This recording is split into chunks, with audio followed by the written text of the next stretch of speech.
नमस्ते फ्रेंड्स। तो आज हम स्टार्ट कर रहे हैं आइसोमेरिज्म का लेक्चर नंबर 8। तो आज के लेक्चर में हम स्टार्ट करने जा रहे हैं एक नया टॉपिक जो कि है हमारा कॉन्फॉर्मर्स। ठीक है, चलिए स्टार्ट करते हैं आज का लेक्चर। तो आज के लेक्चर का आप पहला हेडिंग लगाएंगे conformers. Conformers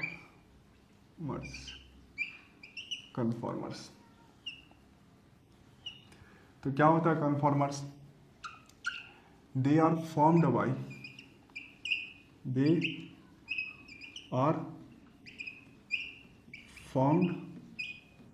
bye free rotation free rotation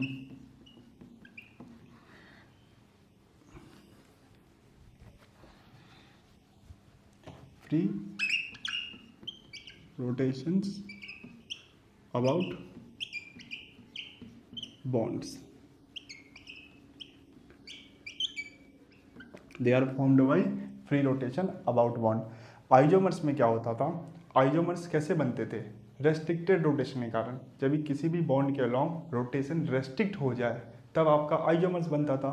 पर ये कन्फॉर्मर्स में क्या होना चाहिए? फ्री रोटेशन होना चाहिए, रोटेशन रेस्ट्रिक्ट नहीं होना चाहिए। कैसा रोटेशन होना चाहिए? सिंगल बॉन्ड के अलॉन्ग रोटेशन जो है आपका फ्री होना चाहिए, रेस्ट्रिक्ट नहीं होना चाहिए। जैसे देखिए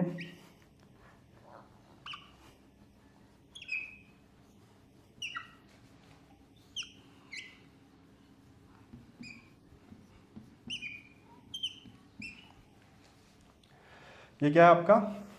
इथेन है कि नहीं? ये आपका इथेन है। यदि मैं इसका कॉन्फॉर्मर्स बनाऊं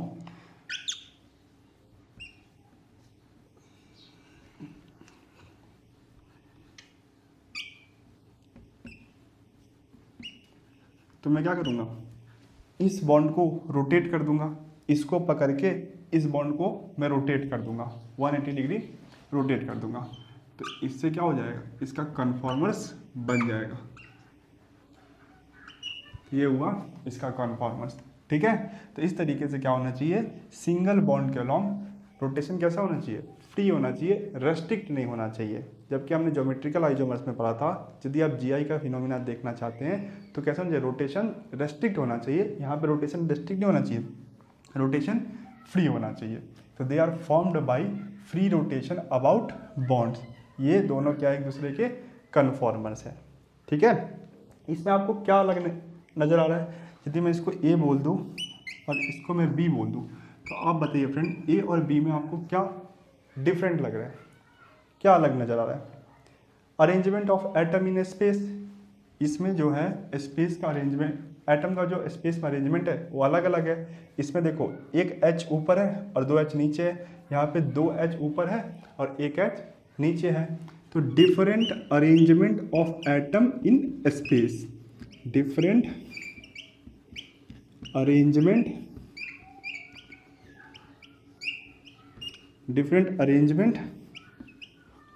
ऑफ एटम्स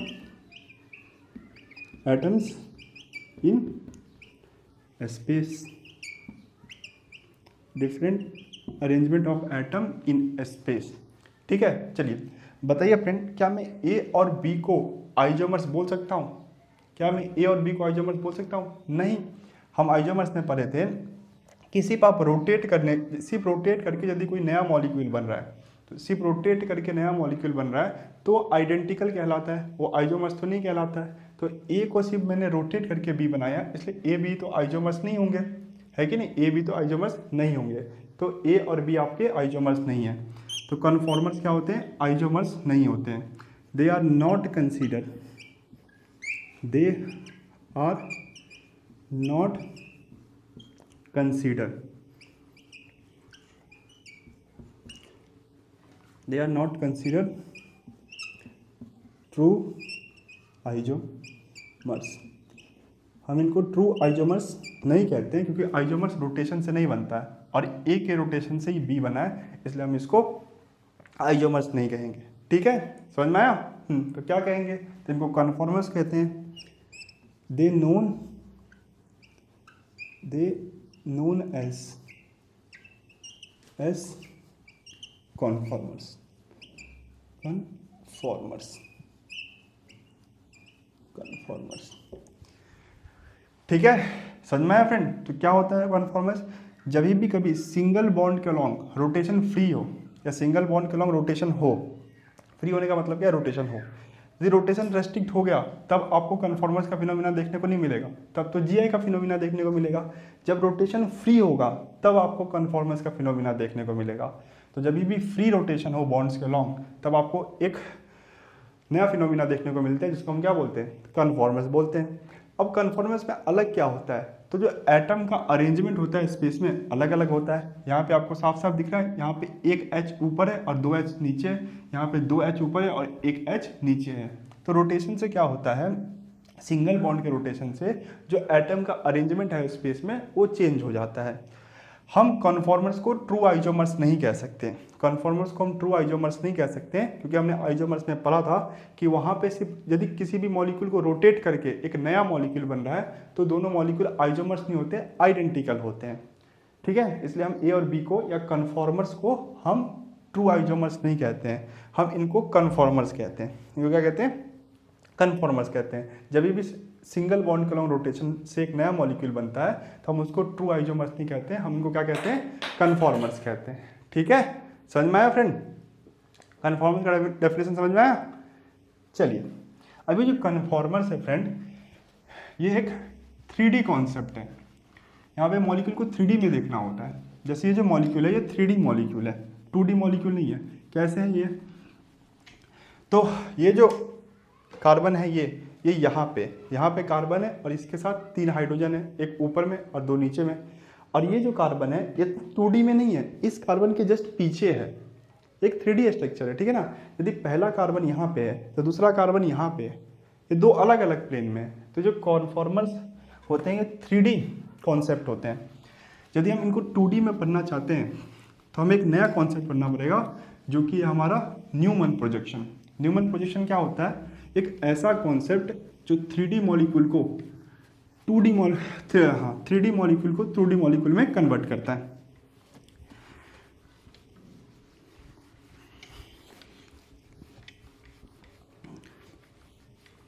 तो अगला हमारा हेडिंग है न्यूमैन प्रोजेक्शन।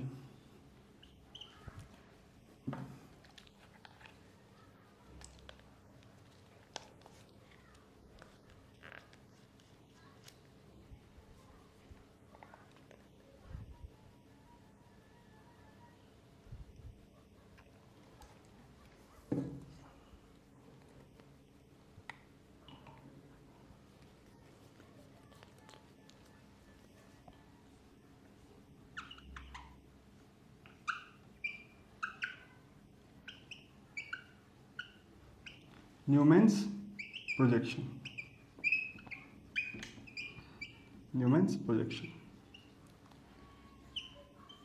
ये एक ऐसा कॉन्सेप्ट है जो 3D मॉलिक्यूल को 2D मॉलिक्यूल में रिप्रेजेंट करता है।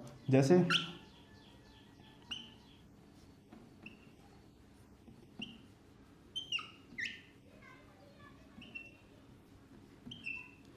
ये एक 3D मॉलिक्यूल है, हम इसको क्या करेंगे? 2D मॉलिक्यूल में रिप्रेजेंट करेंगे। कैसे? तो ये आपका फ्रंट कार्बन और ये आपका बैक कार्बन, ये आपका फ्रंट कार्बन और ये है बैक कार्बन। तो फ्रंट कार्बन को हम डॉट से रिप्रेजेंट करेंगे, फ्रंट कार्बन को हम डॉट से रिप्रेजेंट करेंगे और बैक कार्बन को जो है उस सर्कल से रिप्रेजेंट करेंगे। ठीक है, फ्रंट कार्बन को हम डॉट से रिप्रेजेंट करेंगे और बैक कार्बन को जो है हम सर्कल से रिप्रेजेंट करेंगे। फ्रंट कार्बन को डॉट से और बैक कार्बन को सर्कल से। तो फ्रंट कार्बन और बैक कार्बन, और हमको यहाँ से देखना है। ठीक है ना? यहाँ से इसको मैं 3D में एक्सप्लेन करूँ तो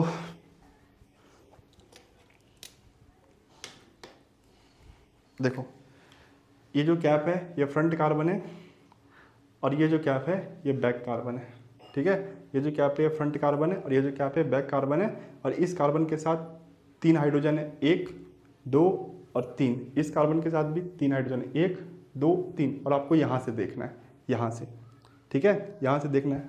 यदि आप यहाँ से देखोगे तो आप बताइए फ्रेंड, आपको एक कार्बन दिखेगा या दोनों कार्बन दिखेगा? यदि आप यहाँ से देखोगे तो एक ही दिखेगा, है कि नहीं, पिछला कार्बन तो नहीं दिखेगा। तो आपको यहाँ से देखना है, ठीक है, यहाँ से आपको देखना है। तो ये आपको फ्रंट कार्बन दिखेगा, तो फ्रंट कार्बन को हमने डॉट से रिप्रेजेंट किया है। अब फ्रंट कार्बन के साथ कितना हाइड्रोजन कनेक्ट है? 3 हाइड्रोजन कनेक्ट है, 1 2 और 3। फ्रंट कार्बन के साथ 3 हाइड्रोजन कनेक्ट है। बैक कार्बन को हम सर्कल से रिप्रेजेंट करते हैं और इसके साथ भी 3 हाइड्रोजन कनेक्ट है।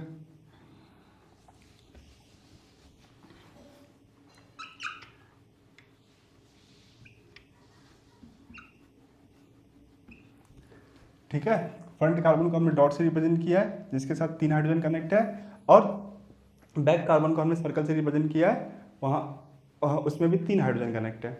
अब बताइए फ्रेंड, इन दोनों बॉन्ड के बीच का एंगल कितना होगा?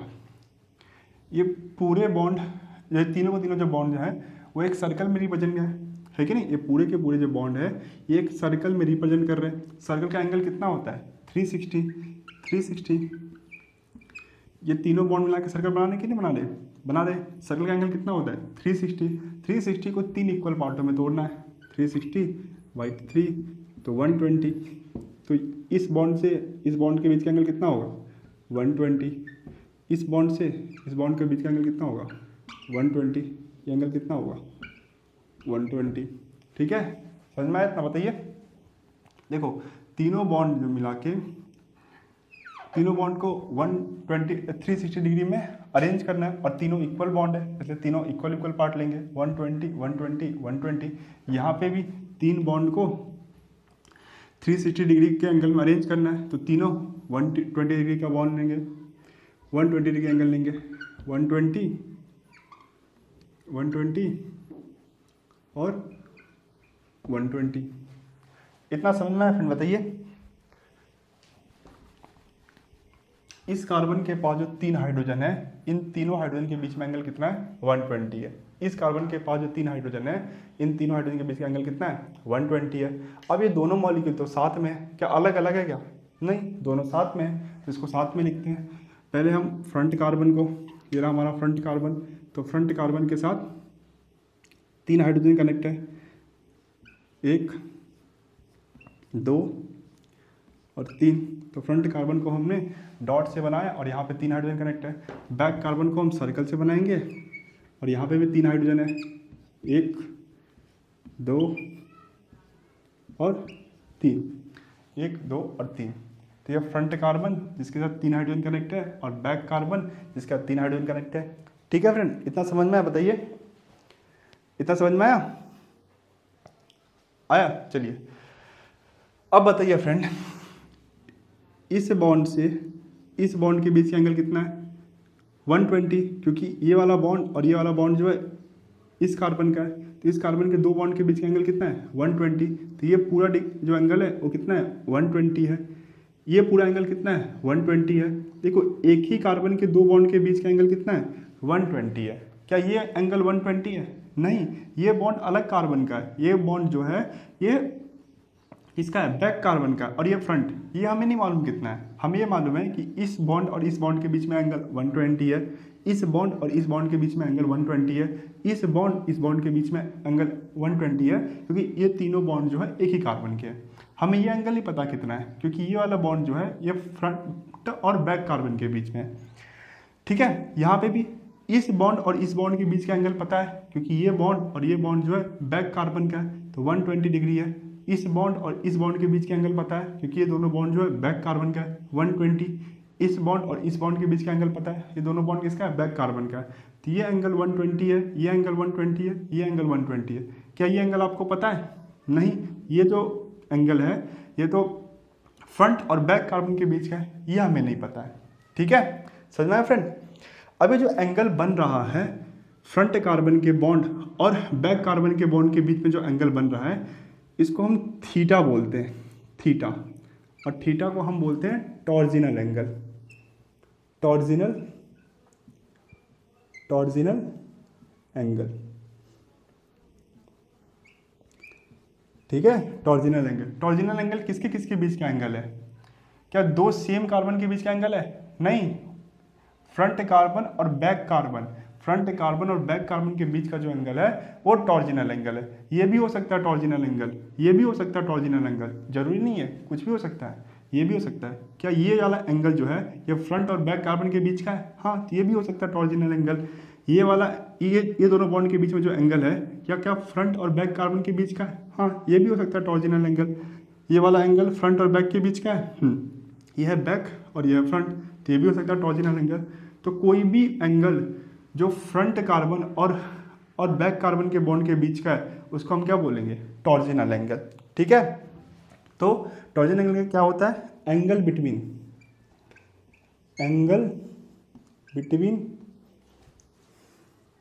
Projected bonds of front and back carbon.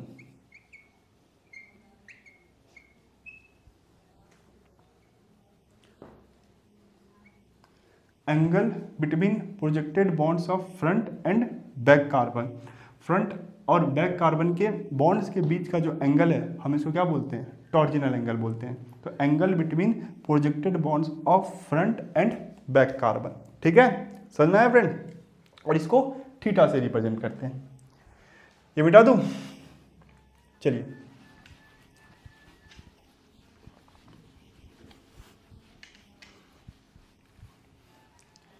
अब जो थीटा की वैल्यू हो सकती है फ्रेंड वो 0 से लेके 60 डिग्री तक हो सकती है। इसकी मिनिमम वैल्यू जो हो सकती है वो 0 हो सकती है और मैक्सिमम वैल्यू जो होती है वो 120 होती है, 60 होती है। इसकी जो मिनिमम वैल्यू होती है वो 0 होती है और मैक्सिमम वैल्यू जो होती है 160 होती है। ऐसा क्यों? तो देखो फ्रेंड, दो बॉन्ड के बीच में जो मिनिमम एंगल है वही आपका टॉर्जिनल एंगल बनता है।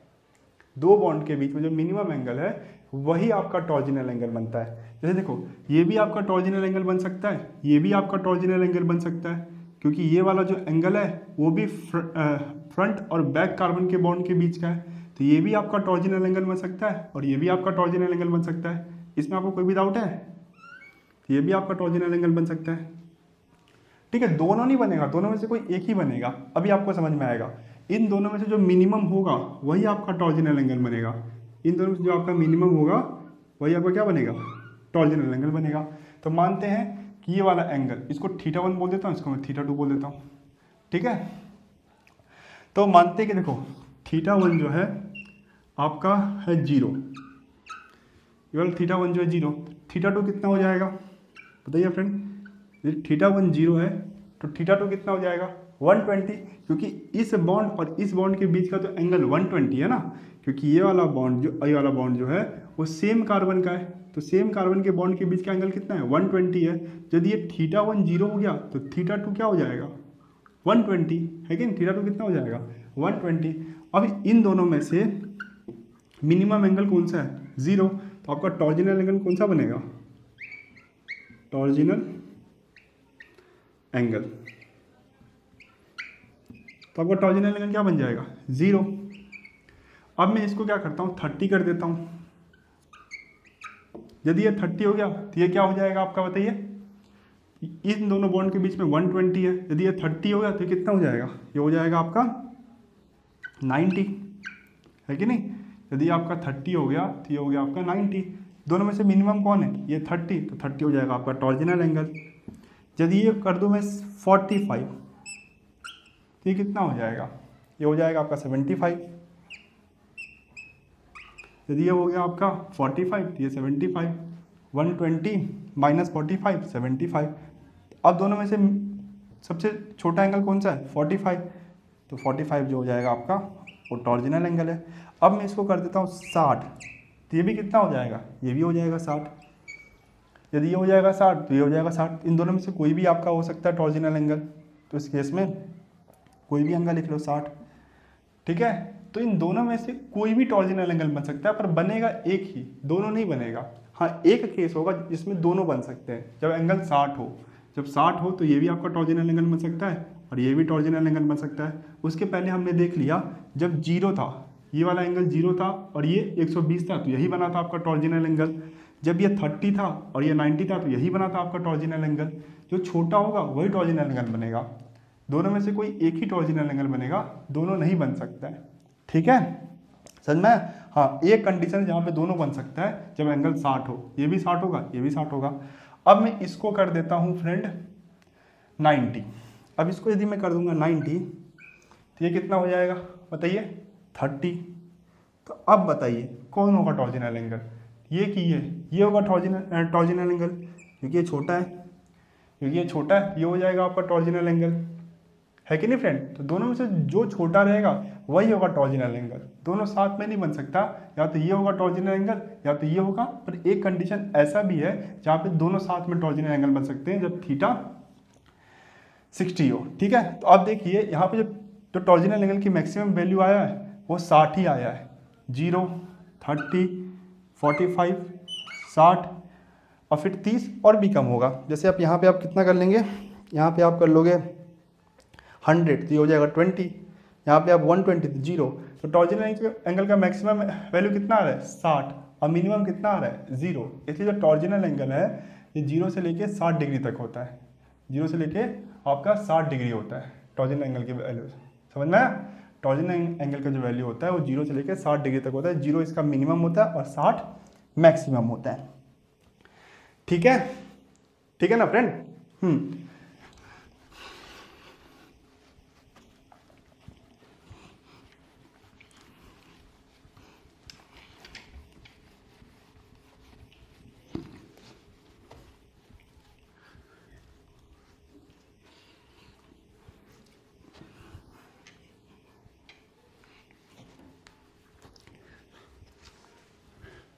चलिए बताइए फ्रेंड, जब थीटा 0 हो जाए, थीटा 0 होने का मतलब क्या है?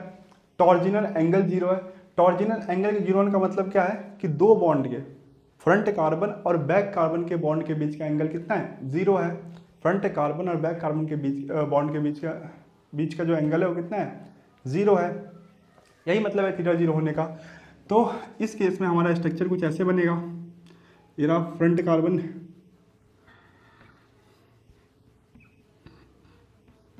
और ये रहा आपका बैक कार्बन। तो फ्रंट कार्बन और बैक कार्बन का जो हाइड्रोजन होगा जस्ट एक दूसरे के पीछे होंगे, तभी तो इनके बीच का एंगल 0 होगा ना। यदि टॉर्जिनल एंगल 0 हो जाएगा तो इसका मतलब क्या है कि फ्रंट कार्बन और बैक कार्बन के बीच का जो एंगल है कितना है? 0 है। इसका मतलब जो बैक कार्बन का हाइड्रोजन है या बैक कार्बन का जो बॉन्ड है या फ्रंट कार्बन के जस्ट पीछे होगा, तभी तो इनके बीच का एंगल 0 होगा ना। यदि ये फ्रंट कार्बन का बॉन्ड है और ये बैक कार्बन का बॉन्ड है, तभी तो इनके बीच का एंगल 0 होगा ना।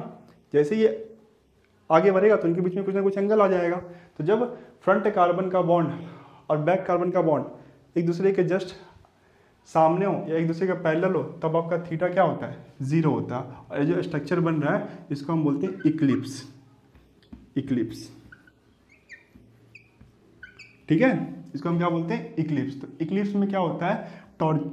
टॉर्जिनल एंगल जो होता है वो 0 होता है। इक्लिप्स में क्या होता है? टॉर्जिनल एंगल जो होता है 0 होता है। फ्रंट कार्बन के बॉन्ड और बैक कार्बन के बॉन्ड के बीच का जो एंगल होता है वो कितना होता है? 0 होता है। ठीक है, तो इसको हम क्या बोलते हैं? इक्लिप्स। जब थीटा 60 हो जाए, जब थीटा 60 हो जाए इसका मतलब क्या है कि फ्रंट कार्बन और बैक कार्बन के बॉन्ड के, फ्रंट कार्बन और बैक कार्बन के बॉन्ड के बीच का जो एंगल है वो कितना हो जाएगा? 60। तो ये फ्रंट कार्बन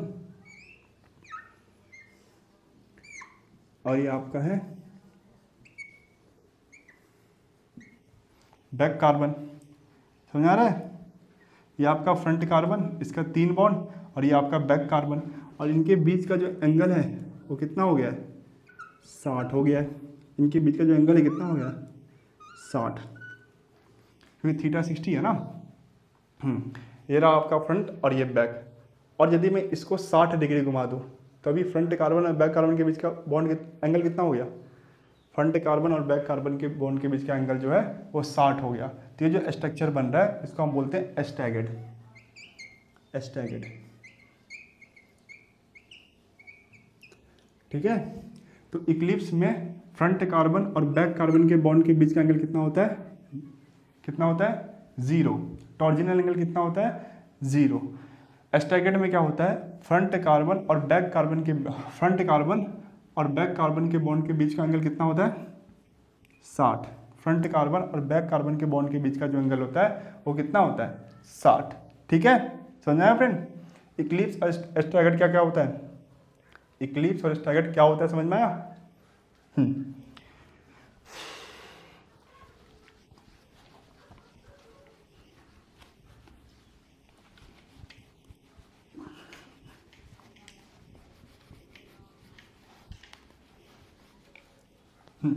एक और स्ट्रक्चर होता है जिसको हम बोलते हैं एसक्यू। एसक्यू में थीटा जो होगा,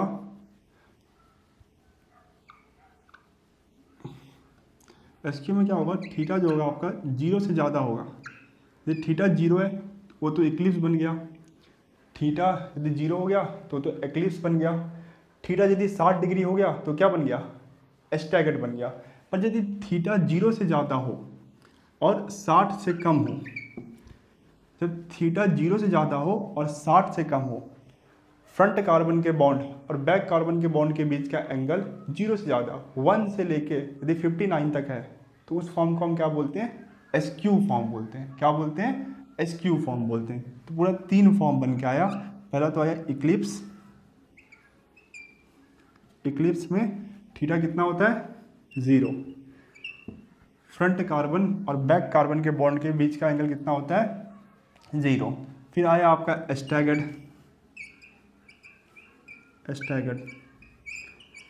में थीटा कितना होता है? 60। फ्रंट कार्बन और बैक कार्बन के बॉन्ड के बीच का एंगल कितना होता है? 60 होता है। फिर आया आपका एसक्यू में थीटा कितना होता है? 0 से लेके 59 तक कुछ भी हो सकता है। ठीक है ना? 0 नहीं हो सकता। 0 में इक्लिप्स होगा और 60 में स्टैगर्ड होगा। 0 से बड़ा और 60 से छोटा। ठीक है, तो टॉर्जिनल स्ट्रेन के बेसिस पे हम इसे 3 फॉर्म में डिवाइड कर सकते हैं। एक तो है आपका इक्लिप्स, दूसरा है स्टैगर्ड और तीसरा है एसक्यू। इक्लिप्स, स्टैगर्ड और एसक्यू। ठीक है, समझ में आया फ्रेंड? चलिए,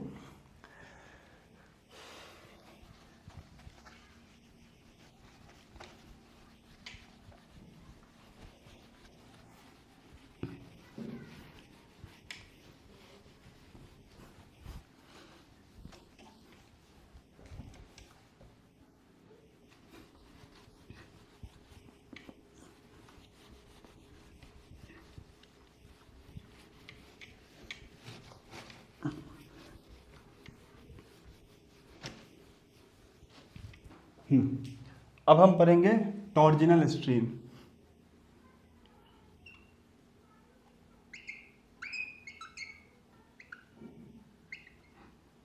टॉर्जिनल स्ट्रेन्स। तो इट इज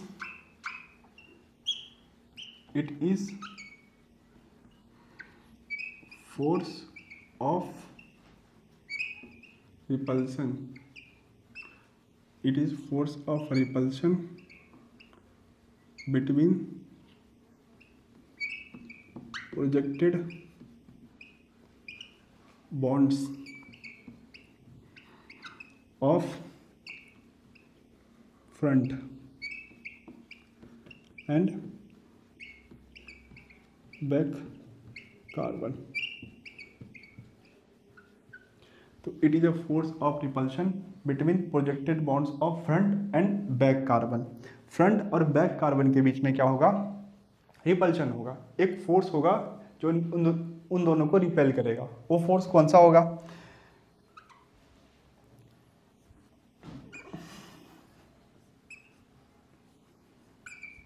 जैसे ये हुआ फ्रंट कार्बन के 3 बॉन्ड और ये हुआ आपका बैक कार्बन के 3 बॉन्ड।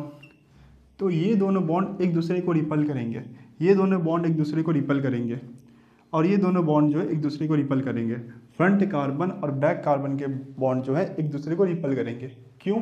देखो फ्रेंड, बॉन्ड कैसे बनता है? बॉन्ड बनता है इलेक्ट्रॉन से। ये जो बॉन्ड बना है इसमें 2 इलेक्ट्रॉन होगा, एक इस हाइड्रोजन का और एक कार्बन का। तो इस बॉन्ड में 2 इलेक्ट्रॉन है। ये बॉन्ड भी बना होगा 2 इलेक्ट्रॉन से, एक इस कार्बन का, बैक कार्बन का, और एक हाइड्रोजन का। तो इस बॉन्ड में क्या है? इलेक्ट्रॉन है। इस बॉन्ड में भी 2 इलेक्ट्रॉन है, इस बॉन्ड में भी 2 इलेक्ट्रॉन है। और इलेक्ट्रॉन इलेक्ट्रॉन एक दूसरे को रिपेल करते हैं कि अट्रैक्ट करते हैं? रिपेल करते हैं। तो ये इलेक्ट्रॉन इस इलेक्ट्रॉन को रिपेल करेगा, ये इलेक्ट्रॉन जो है एक दूसरे को रिपेल करेगा, जिससे हम क्या होता है? स्ट्रेन डेवलप होता है। फ्रंट कार्बन का बॉन्ड और बैक कार्बन का बॉन्ड एक दूसरे को रिपेल करते हैं, जिसका कारण क्या होता है? एक स्ट्रेन डेवलप होता है। इसी को हम क्या बोलते हैं? Torsional strain. It is a force of repulsion between projected bond of front and back carbon. It is a force of repulsion between projected bonds of front and back carbon. ठीक है, समझ में आया? चलिए अब हमें बताइए फ्रेंड कि ये फोर्स किस में ज़्यादा होगा? अब जरा सोचिए, ये फोर्स किस में ज़्यादा होगा? इक्लिप्स में या स्टैगर्ड में? जैसे इक्लिप्स का हम स्ट्रक्चर बनाए,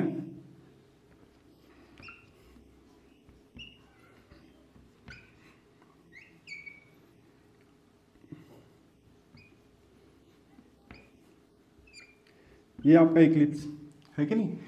देखो फोर्स कहाँ पे ज़्यादा होगा? जहाँ पे डिस्टेंस कम होगा। जहाँ पे 2 बॉन्ड के बीच में डिस्टेंस कम होगा वहाँ पे फोर्स ज़्यादा होगा।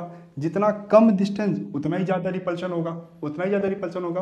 और जितना ज़्यादा डिस्टेंस होगा उतना ही कम रिपल्शन होगा, है कि नहीं फ्रेंड? जितना कम डिस्टेंस होगा या 2 बॉन्ड के बीच में जितना कम डिस्टेंस होगा उतना ही क्या होगा? रिपल्शन ज़्यादा होगा। और डिस्टेंस ज़्यादा होगा तो रिपल्शन कम होगा। इक्लिप्स में और स्टैगर्ड में किस में 2 बॉन्ड के बीच का डिस्टेंस ज़्यादा होता है? जहाँ पे थीटा ज़्यादा होता है वहाँ पे बॉन्ड के बीच का डिस्टेंस भी ज़्यादा होगा। यहाँ पे थीटा क्या होता है? यहाँ पे थीटा तो 0 होता है। यहाँ पे थीटा जो होता है 0 होता है। तो यहाँ पे तो 2 बॉन्ड के बीच का डिस्टेंस जो है मिनिमम होगा। यहाँ पे 2 बॉन्ड के बीच का डिस्टेंस जो होगा सबसे मिनिमम होगा। तो रिपल्शन तो मैक्सिमम होगा। रिपल्शन मैक्सिमम,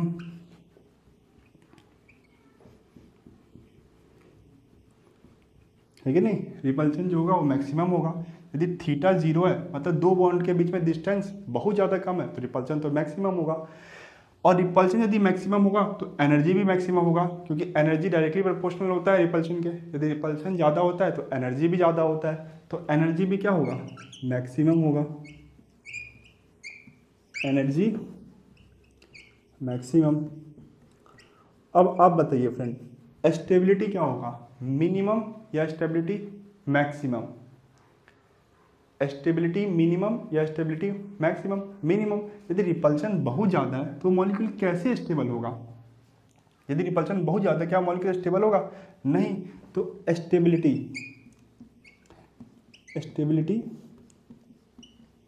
मिनिमम,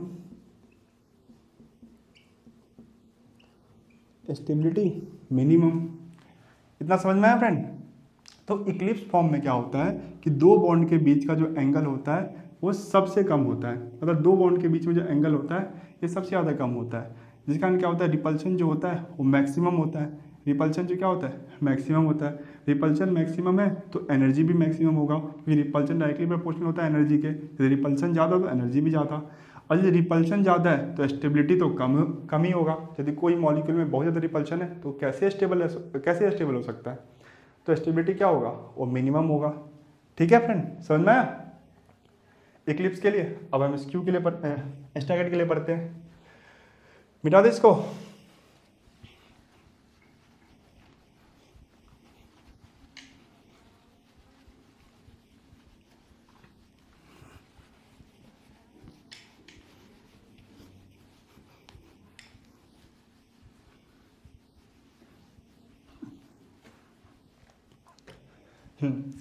ये था आपका इक्लिप्स, स्टैगर्ड।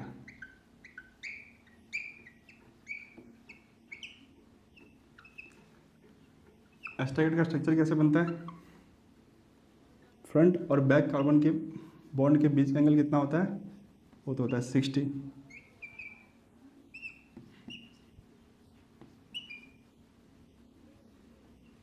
ये जो एंगल होता है वो होता है 60, है कि नहीं। थीटा क्या होता है 60 होता है।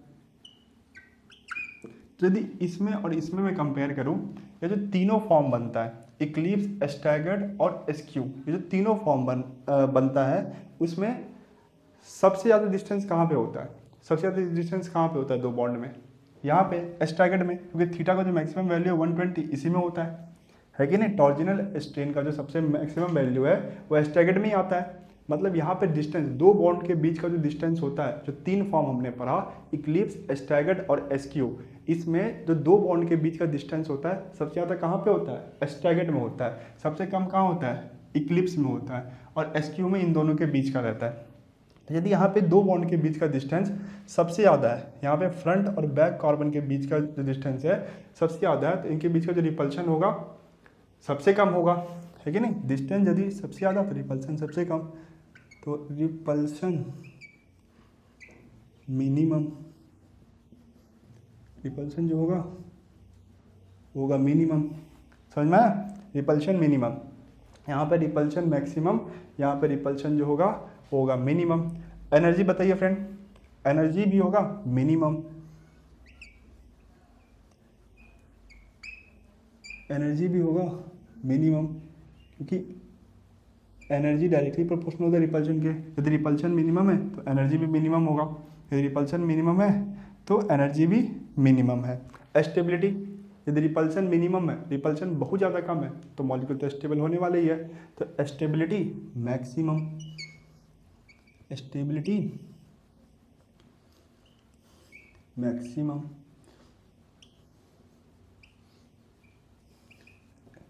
ठीक है, समझ में आया। तो इक्लिप्स में क्या होता है, रिपल्शन जो होता है मैक्सिमम होता है, स्टैगर्ड में क्या होता है, रिपल्शन जो होता है मिनिमम होता है। ऐसा क्यों होता है, क्योंकि यहाँ पे दो बॉन्ड के बीच का डिस्टेंस जो होता है वो मिनिमम होता है, इसलिए रिपल्शन जो होता है मैक्सिमम होता है। यहाँ पे दो बॉन्ड के बीच का जो डिस्टेंस होता है वो मैक्सिमम होता है, इसलिए रिपल्शन जो होता है वो मिनिमम होता है। यदि रिपल्शन मैक्सिमम है तो एनर्जी भी मैक्सिमम होगा, क्योंकि एनर्जी डायरेक्टली प्रोपोर्शनल होता है रिपल्शन के। यहाँ पे रिपल्शन मिनिमम है तो एनर्जी भी मिनिमम होगा। स्टेबिलिटी यहाँ पे मिनिमम होगा, क्योंकि रिपल्शन मैक्सिमम है, रिपल्शन यदि मैक्सिमम है तो स्टेबिलिटी जो होगा मिनिमम होगा।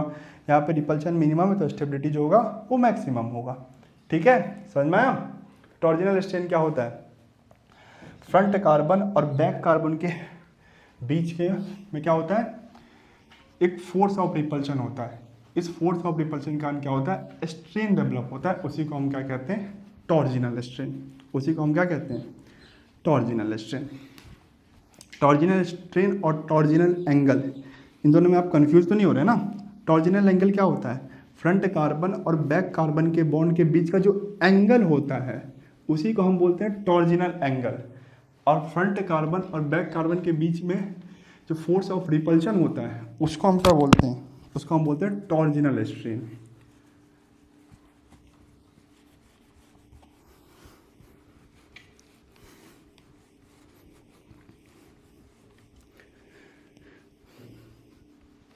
चलिए फ्रेंड, अब हम पढ़ेंगे एक नया टॉपिक जो इसी से मिलता जुलता है, वो है conformational analysis. Conformational analysis,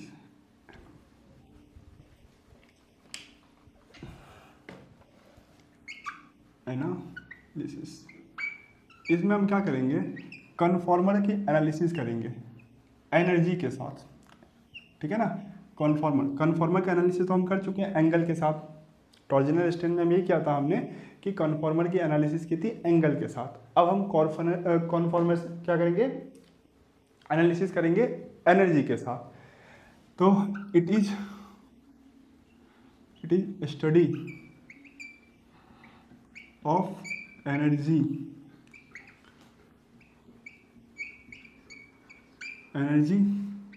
of conformers with respect to angle of rotation,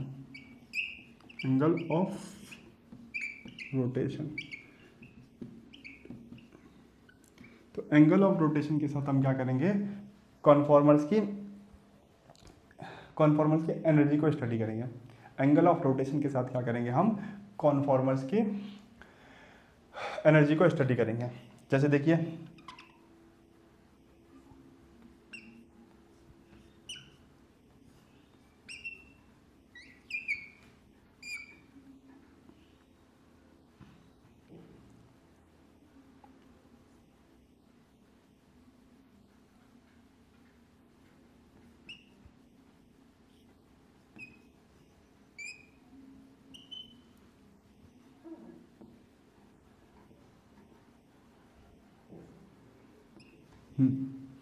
कुछ ये कौन सा फॉर्म है, ये आपका इक्लिप्स फॉर्म है कि नहीं, इक्लिप्स फॉर्म है।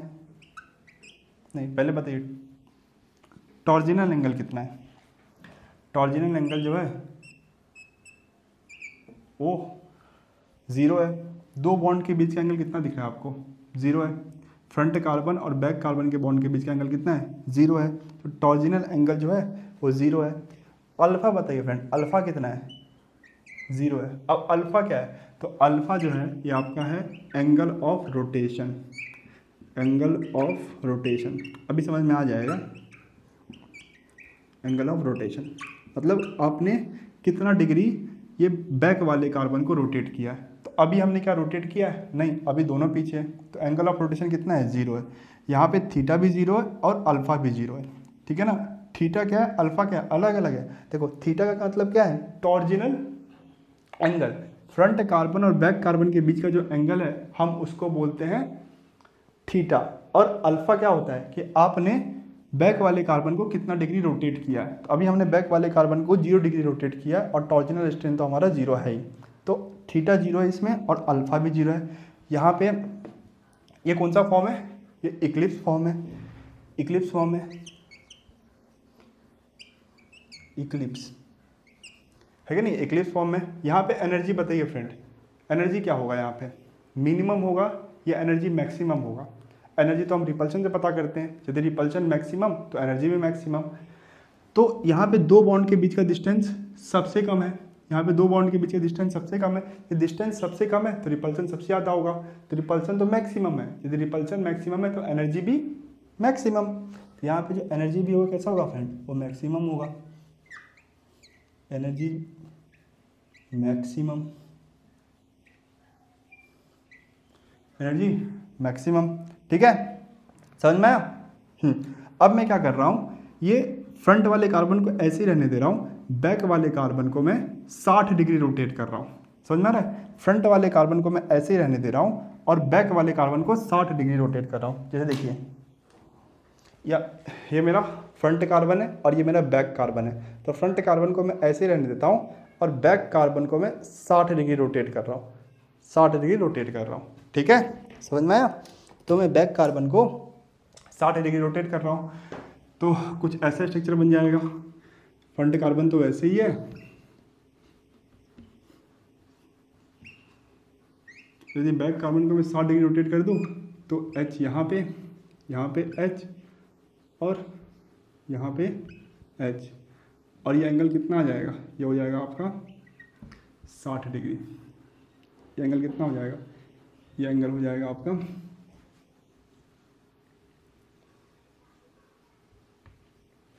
60 डिग्री। ये एंगल कितना हो जाएगा, ये एंगल हो जाएगा आपका 60 डिग्री, ठीक है, समझ में आया फ्रेंड। थीटा 60, यदि ये एंगल 60 है तो एंगल ऑफ टॉर्जिनल एंगल कितना हो जाएगा, टॉर्जिनल एंगल भी 60 हो जाएगा, क्योंकि फ्रंट कार्बन और बैक कार्बन के बीच में आपको साफ साफ दिख रहा है कि एंगल कितना है, 60 है। फ्रंट कार्बन और बैक कार्बन के बीच का एंगल कितना है, 60 है, तो टॉर्जिनल स्ट्रेन कितना हो जाएगा, 60। अल्फा कितना हो जाएगा, अल्फा का मतलब है आपने बैक कार्बन को इनिशियल पोजीशन से कितना डिग्री रोटेट किया है, ये है इनिशियल पोजीशन। तो इनिशियल पोजीशन से आपने इसको कितना रोटेट किया है, 60 ही रोटेट किया है, तो अल्फा भी 60, अल्फा भी 60। अल्फा क्या है, एंगल ऑफ रोटेशन। आपने इनिशियल पोजीशन से कितना डिग्री बैक कार्बन को रोटेट किया है, तो 60 डिग्री रोटेट किया है, तो थीटा 60 तो अल्फा भी 60। ये कौन सा फॉर्म है, ये स्टैगर्ड फॉर्म है, ये इसका स्टैगर्ड फॉर्म है, ठीक है। दिख रहा है कि नहीं, स्टैगर्ड फॉर्म है। स्टैगर्ड फॉर्म में क्या होता है, थीटा 60 होता है, टॉर्जिनल स्ट्रेन कितना, टॉर्जिनल एंगल कितना होता है, 60 होता है। तो ये स्टैगर्ड फॉर्म है। यहाँ पे बताइए फ्रेंड, एनर्जी मिनिमम या एनर्जी मैक्सिमम। अब बताइए फ्रेंड, एनर्जी मिनिमम या एनर्जी मैक्सिमम। एनर्जी मिनिमम, क्योंकि यहाँ पे जो एनर्जी होता है वो तो मिनिमम होता है, जो दो बॉन्ड के बीच का जो डिस्टेंस है वो मैक्सिमम है। स्टैगर्ड फॉर्म में क्या होता है, दो बॉन्ड के बीच का, फ्रंट कार्बन और बैक कार्बन के बॉन्ड के बीच का जो एंगल होता है मैक्सिमम होता है। फ्रंट कार्बन और बैक कार्बन के बीच का डिस्टेंस जो होता है मैक्सिमम होता है। तो रिपल्शन क्या होता है, मिनिमम होता है। यदि रिपल्शन मिनिमम है तो एनर्जी भी मिनिमम होगा, क्योंकि एनर्जी तो रिपल्शन के ऊपर डिपेंड करता है। तो रिपल्शन मिनिमम तो एनर्जी भी मिनिमम। तो एनर्जी मिनिमम,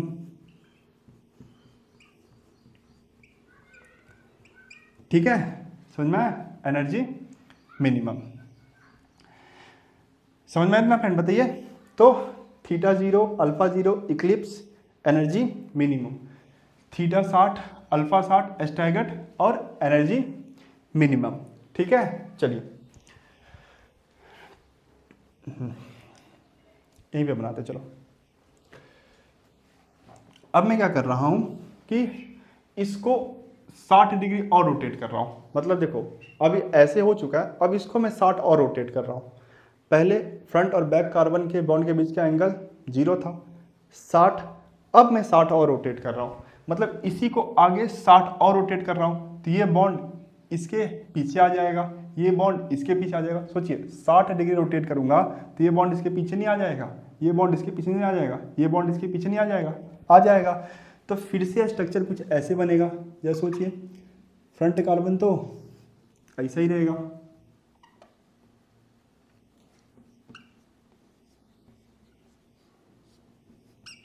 फ्रंट कार्बन तो ऐसा ही रहेगा। बैक कार्बन में क्या होगा, ये वाला H जो इसके पीछे चले आएगा, ये वाला H जो है इसके पीछे आ जाएगा, ये वाला H इसके पीछे आ जाएगा, और ये वाला H जो है इसके पीछे आ जाएगा। ऐसा कुछ स्ट्रक्चर बन जाएगा, ठीक है। समझ में आया, समझ में आया फ्रेंड। यदि इसको मैं 60 डिग्री रोटेट कर दूंगा तो ऐसा कुछ बन जाएगा। अब ये कौन सा फॉर्म बना बताइए फ्रेंड, ये इक्लिप्स फॉर्म बना या स्टैगर्ड फॉर्म बना। मुझे तो लग रहा है फिर से ये इक्लिप्स फॉर्म बन गया। मिटा दो इसको, चलिए।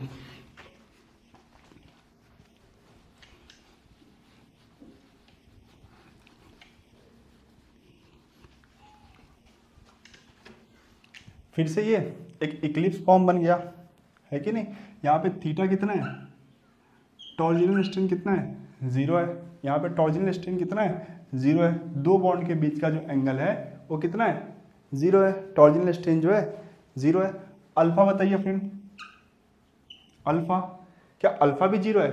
नहीं फ्रेंड, देखो आपने इनिशियल पोजीशन से यहाँ तक में आपको इसको कितना रोटेट किया है। देखो यहाँ से आपने 60 डिग्री इसमें रोटेट किया था, और यहाँ से लेके यहाँ तक आपने 60 डिग्री यहाँ पे रोटेट किया है।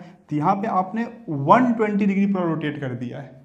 60 120 डिग्री रोटेट कर दिया है कि नहीं। इसको आपने 60 रोटेट करके ये बनाया, और फिर इसको आपने 60 रोटेट करके ये बनाया। तो अल्फा कितना हो गया, अल्फा 120 डिग्री हो गया। थीटा तो 0 हो गया, अल्फा 0 हो गया। आपने इसको कितना रोटेट किया है, 120 डिग्री रोटेट किया है। तो अल्फा इक्वल टू 120। समझ में आ रहा है फ्रेंड, अल्फा इक्वल टू 120। और ये कौन सा फॉर्म बन गया, ये आपका फिर से इक्लिप्स फॉर्म बन गया। इक्लिप्स, फिर से आपका इक्लिप्स फॉर्म बन गया। यहाँ पे बताइए एनर्जी मिनिमम या मैक्सिमम, मैक्सिमम, क्योंकि दो बॉन्ड के बीच का एंगल जो है मिनिमम है। तो एनर्जी जो होगा वो क्या होगा, रिपल्शन क्या होगा, मैक्सिमम होगा। तो एनर्जी भी क्या होगा, मैक्सिमम होगा। Energy maximum, energy maximum. तो theta equal to 0, alpha equal to 120, क्योंकि इनिशियल पोजीशन से लेकर इसको आपने 120 डिग्री रोटेट किया है। ये कौन सा फॉर्म है, ये आपका इक्लिप्स फॉर्म है। और यहाँ पे एनर्जी जो है वो कैसा है, मैक्सिमम है। दो बॉन्ड जस्ट एक दूसरे के नीचे है, ठीक है। समझ में आया। चलिए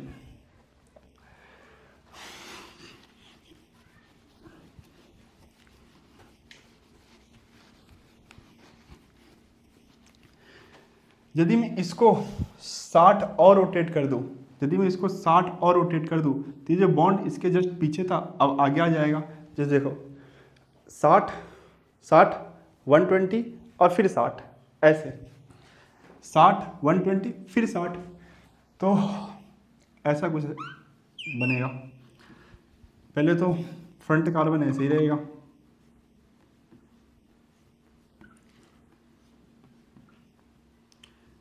यदि 60 रोटेट करूंगा तो ये आगे आ जाएगा, ये भी आपका आगे आ जाएगा, और ये वाला जो इसके पीछे था वो आगे आ जाएगा। अब फ्रंट कार्बन और बैक कार्बन के बीच का एंगल कितना हो जाएगा? 60 हो जाएगा। फ्रंट कार्बन और बैक कार्बन के बीच का जो एंगल है वो कितना हो जाएगा? हो जाएगा 60। तो theta equal to 60, theta equal to 60। Angle of rotation कितना होगा बताइए फ्रेंड? क्या एंगल ऑफ रोटेशन भी 60 होगा? नहीं। देखो इनिशियल पोजीशन को आपने 60 डिग्री रोटेट किया तो ये बना, इसको आपने 60 डिग्री रोटेट किया तो ये बना, और इसको आपने 60 डिग्री रोटेट किया तो ये बना। तो 60 प्लस 60 120, और 60 में प्लस 120 तो 180। तो थीटा कितना हो जाएगा आपका? थीटा कितना हो जाएगा फ्रेंड? 120, सॉरी अल्फा हो जाएगा आपका 120। थीटा तो क्या है? दो बॉन्ड के बीच का एंगल। तो थीटा तो फ्रंट कार्बन और बैक कार्बन के बीच के बॉन्ड का एंगल, फ्रंट कार्बन और बैक कार्बन का जो बॉन्ड है उनके बीच का एंगल वो है आपका टॉर्सिनल एंगल, वो तो 60 है। और अल्फा कितना हुआ? अल्फा 120 नहीं 180, सॉरी 180। तो अल्फा कितना हो गया आपका? अल्फा हो गया 180। ठीक है, यहाँ पे बताइए फ्रेंड ये कौन सा फॉर्म है? ये कौन सा फॉर्म है? एस्टैगर्ड फॉर्म है, एस्टैगर्ड। ये कौन सा फॉर्म है? एस्टैगर्ड। तो theta equal to 60, alpha equal to 180। ठीक है, इनिशियल को आपने 60 डिग्री रोटेट किया तो ये बना, इसको 60 डिग्री आपने रोटेट किया तो ये बना, और इसको आपने 60 डिग्री रोटेट किया तो ये बना। तो अल्फा इक्वल टू 180, ये फॉर्म जो बना ये स्टैगर्ड फॉर्म बना। यहाँ पे बताइए फ्रेंड एनर्जी मिनिमम या एनर्जी मैक्सिमम? एनर्जी तो रिपल्शन के ऊपर डिपेंड करता है, यदि रिपल्शन मिनिमम तो एनर्जी मैक्सिमम। अब देखो थीटा कितना है? 60 है। टॉर्जिनल एंगल की जो मैक्सिमम वैल्यू 60 आ रही है, मतलब फ्रंट कार्बन और बैक कार्बन के बीच का जो मैक्सिमम डिस्टेंस है ये, फ्रंट कार्बन और बैक कार्बन के बीच का ये मैक्सिमम डिस्टेंस है, मतलब यहाँ पे रिपल्शन क्या होगा? मिनिमम होगा। रिपल्शन मिनिमम तो एनर्जी भी मिनिमम। तो यहाँ पे एनर्जी भी क्या होगा? यहाँ पे जो एनर्जी भी होगा वो मिनिमम होगा। ठीक है, यहाँ पे एनर्जी भी होगा वो क्या होगा? मिनिमम होगा। तो theta equal to 60, alpha equal to 180 staggered, और एनर्जी भी क्या होगा? मिनिमम होगा। ठीक है, समझना है फ्रेंड? चलिए अब एक टेबल बनाते हैं। अभी तक हमने जितना भी पढ़ा है उसके लिए एक टेबल बनाते हैं।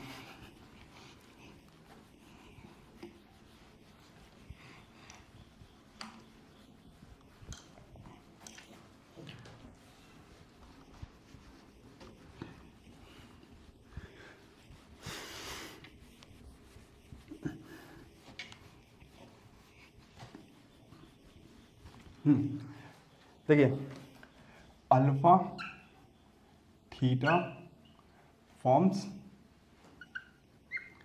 और एनर्जी।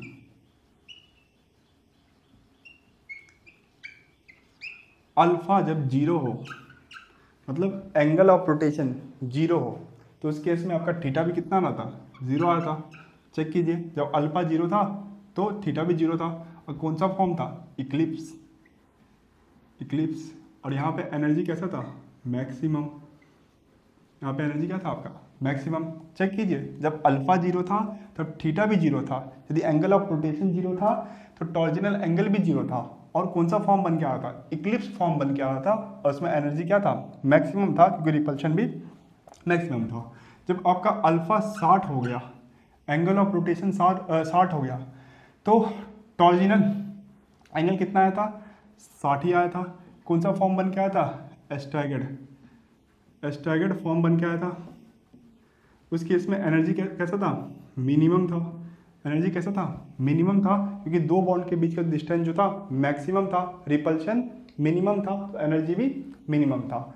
जब भी आपका अल्फा 120 डिग्री हो गया, जब भी आपका अल्फा 120 डिग्री हो गया, तो फिर से थीटा कितना हो गया था, 0 हो गया था। चेक कीजिए, अल्फा यदि 120 डिग्री हो गया था तो फिर से आपका थीटा कितना हो गया था, 0 हो गया था। जब भी टॉर्जिनल एंगल 0 हो जाता है तो कौन सा फॉर्म बन के आता है, इक्लिप्स फॉर्म बन के आता है। तो इक्लिप्स, और इस केस में एनर्जी कैसा है, मैक्सिमम। यहाँ पे जब आपका एंगल ऑफ रोटेशन 180 हो जाए, एंगल ऑफ रोटेशन 180 होता था तो उस केस में थीटा कितना आता था, 60 आता था। चेक कीजिए, जब एंगल ऑफ रोटेशन 180 था तो थीटा कितना था, 60 था। उस केस में कौन सा फॉर्म बन के आता था, उस केस में स्टैगर्ड, उस केस में आपका स्टैगर्ड फॉर्म बन के आता था। और एनर्जी कैसा था, मिनिमम था, क्योंकि रिपल्शन भी था, मिनिमम था। अब यदि आपका अल्फ़ा 240 हो जाए, अल्फ़ा 240 हो जाए तो आप बताइए टॉर्जिनल एंगल कितना होगा। कॉमन सेंस आंसर दीजिए, जब आपका एंगल ऑफ रोटेशन 240 हो जाए तो टॉर्जिनल एंगल कितना होगा, 0। कौन सा फॉर्म, इक्लिप्स, इक्लिप्स, इक्लिप्स। और एनर्जी मिनिमम या मैक्सिमम, मैक्सिमम।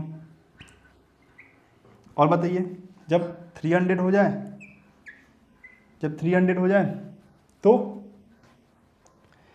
जब आपका अल्फ़ा 300 हो जाए तो उस केस में टॉर्जिनल स्ट्रेन 60 पे स्टैगर्ड बन के आएगा। और स्टैगर्ड में एनर्जी जो होता है वो मिनिमम होता है, स्टैगर्ड में जो एनर्जी होता है वो मिनिमम होता है। ठीक है, समझ में आ रहा है।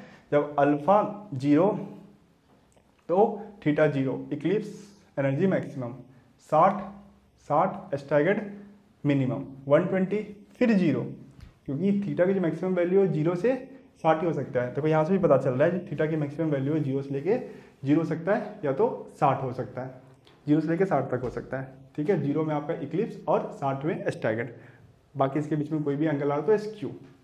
ठीक है, चलिए अब इसी डाटा के बेसिस पे हम ग्राफ बनाते हैं एंगल ऑफ रोटेशन और एनर्जी के बीच का।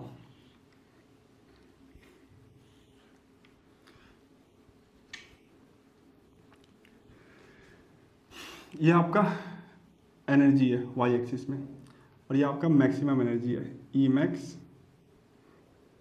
और ये आपका मिनिमम एनर्जी है ई मिनिमम।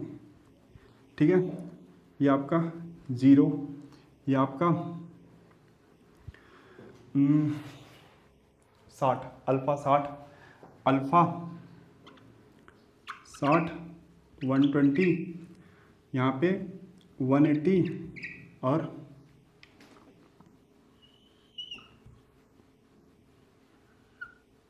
180 के बाद 240, और यहाँ पे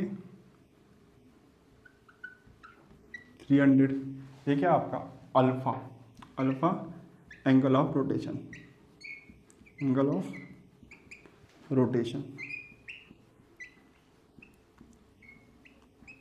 और वाई एक्सिस पे क्या आपका energy, alpha angle of rotation है, और वाई एक्सिस पे क्या है एनर्जी। जब थीटा 0 है तो एनर्जी कैसा है, मैक्सिमम है, तो ये हो गया। जब थीटा 60 है तो एनर्जी क्या है आपका, मिनिमम है, यहाँ पे हो गया।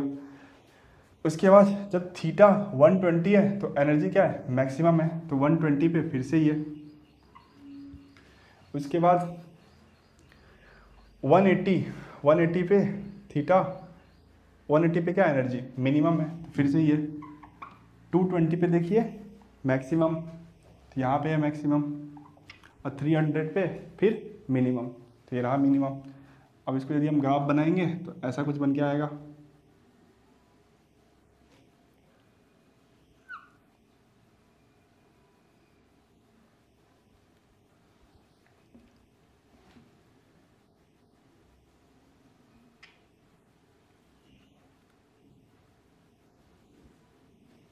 ठीक है, ऐसा कुछ ग्राफ बन के आएगा। और भी यदि आप आगे जाएंगे तो और भी बना सकते हैं। ठीक है, ऐसा कुछ ग्राफ बन के आएगा एनर्जी का with respect to angle of rotation. समझ में आया फ्रेंड? तो ये कौन सा फॉर्म है, ये है आपका कौन से फॉर्म में एनर्जी मैक्सिमम रहता है, इक्लिप्स में या स्टैगर्ड में? तो ये आपका इक्लिप्स, ये आपका इक्लिप्स, इक्लिप्स, ये है आपका इक्लिप्स। ये कौन सा फॉर्म है, कौन से फॉर्म में एनर्जी मिनिमम होता है? तो स्टैगर्ड फॉर्म में जो एनर्जी होता है मिनिमम होता है। तो ये है आपका स्टैगर्ड, ये आपका स्टैगर्ड, और ये है आपका staggered, staggered, staggered, staggered, Eclipse, Eclipse, Eclipse, क्योंकि इक्लिप्स में जो एनर्जी होता है वो मैक्सिमम होता है। बाकी इस लाइन पे ये इस पॉइंट को छोड़ के बाकी जो भी पॉइंट है इस लाइन पे वो क्या है, एसक्यू। इस लाइन पे जो भी पॉइंट है वो क्या है, एसक्यू। इसको और इसको छोड़ के ये तो है आपका इक्लिप्स और ये आपका स्टैगर्ड। इसके अलावा जो भी पॉइंट है इस लाइन पे वो क्या है, एसक्यू। यहाँ पे एसक्यू, इसको और इसको छोड़ के, इसको छोड़ के बाकी जितना है एसक्यू, इसको और इसको छोड़ के बाकी जितना है एसक्यू। ठीक है, समझ में आया? ये था आपका कॉन्फॉर्मेशनल एनालिसिस। इसमें हम क्या कहते हैं, कॉन्फॉर्मर की स्टडी करते हैं विथ रिस्पेक्ट टू, कॉन्फॉर्मर्स की एनर्जी का स्टडी करते हैं with respect to angle of rotation. समझ में आया फ्रेंड? समझ में आया ना? मिटा दे, चलिए।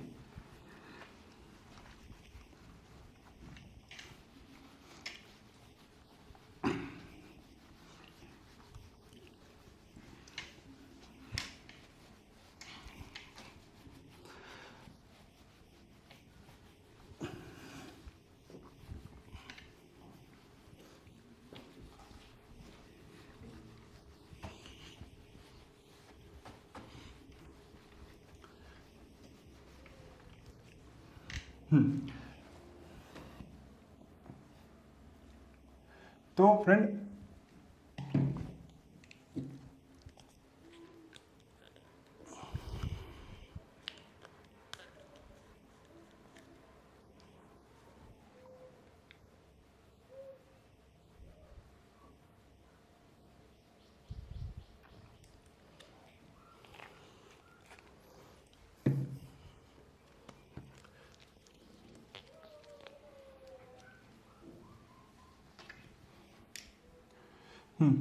तो एनर्जी का ऑर्डर बताइए।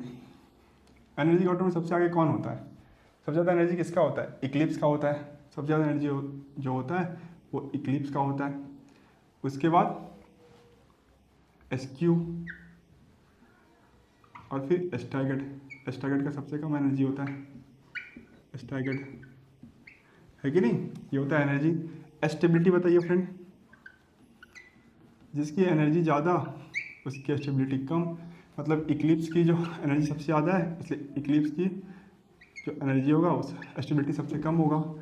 फिर आपका होगा एसक्यू और सबसे ज़्यादा जो स्टेबल होगा वो होगा स्टैगर्ड, स्टैगर्ड, है कि नहीं? सबसे ज़्यादा स्टेबल कौन होगा? स्टैगर्ड होगा। तो मोस्ट स्टेबल फॉर्म कौन सा होगा? Staggered, staggered. और लीस्ट स्टेबल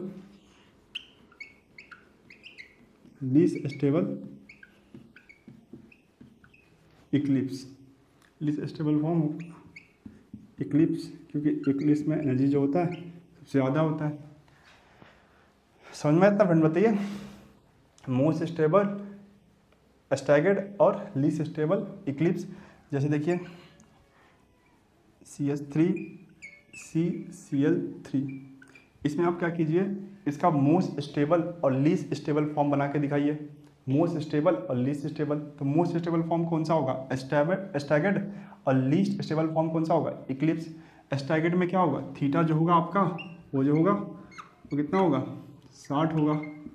फ्रंट कार्बन और बैक कार्बन के बीच का जो एंगल होगा, फ्रंट कार्बन और बैक कार्बन के बॉन्ड के बीच का जो एंगल होगा कितना होगा? 60 होगा। और यहाँ पे थीटा जो होगा वो 0 होगा। चलिए बना के दिखाइए स्टैगर्ड और इक्लिप्स, इसका मोस्ट स्टेबल या लीस्ट स्टेबल फॉर्म बना के दिखाइए। तो ये आपका फ्रंट कार्बन बना लेते हैं और इसको बैक कार्बन बना लेते हैं। तो फ्रंट कार्बन को हम डॉट से रिप्रेजेंट करेंगे और फ्रंट कार्बन के साथ 3 हाइड्रोजन जुड़ा हुआ है। तो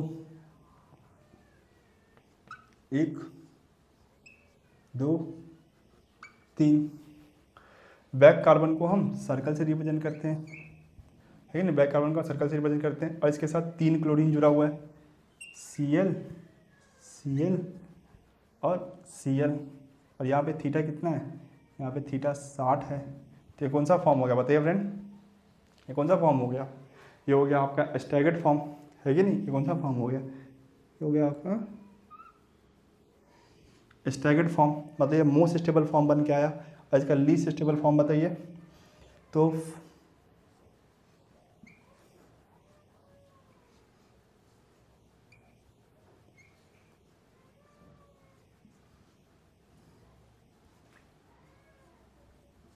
यहाँ पे थीटा कितना है, यहाँ पे थीटा जो है वो 0 है, यहाँ पे थीटा कितना है वो 0 है। तो ये लीस्ट स्टेबल फॉर्म है, ये आपका कौन सा है, लीस्ट स्टेबल फॉर्म है, ये आपका है इक्लिप्स्ड, और ये है आपका स्टैगर्ड।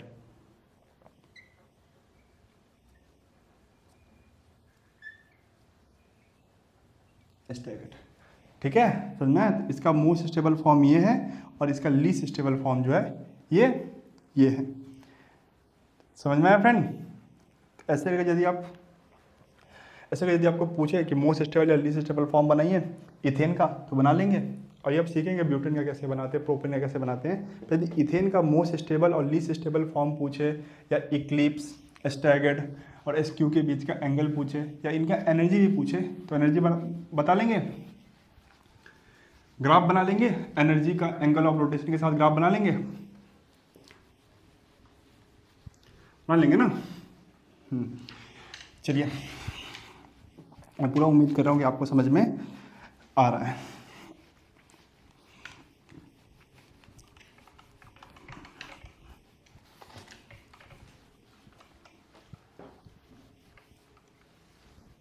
चलिए फ्रेंड, अब हम प्रोपेन के कॉन्फॉर्मेंस बनाएंगे।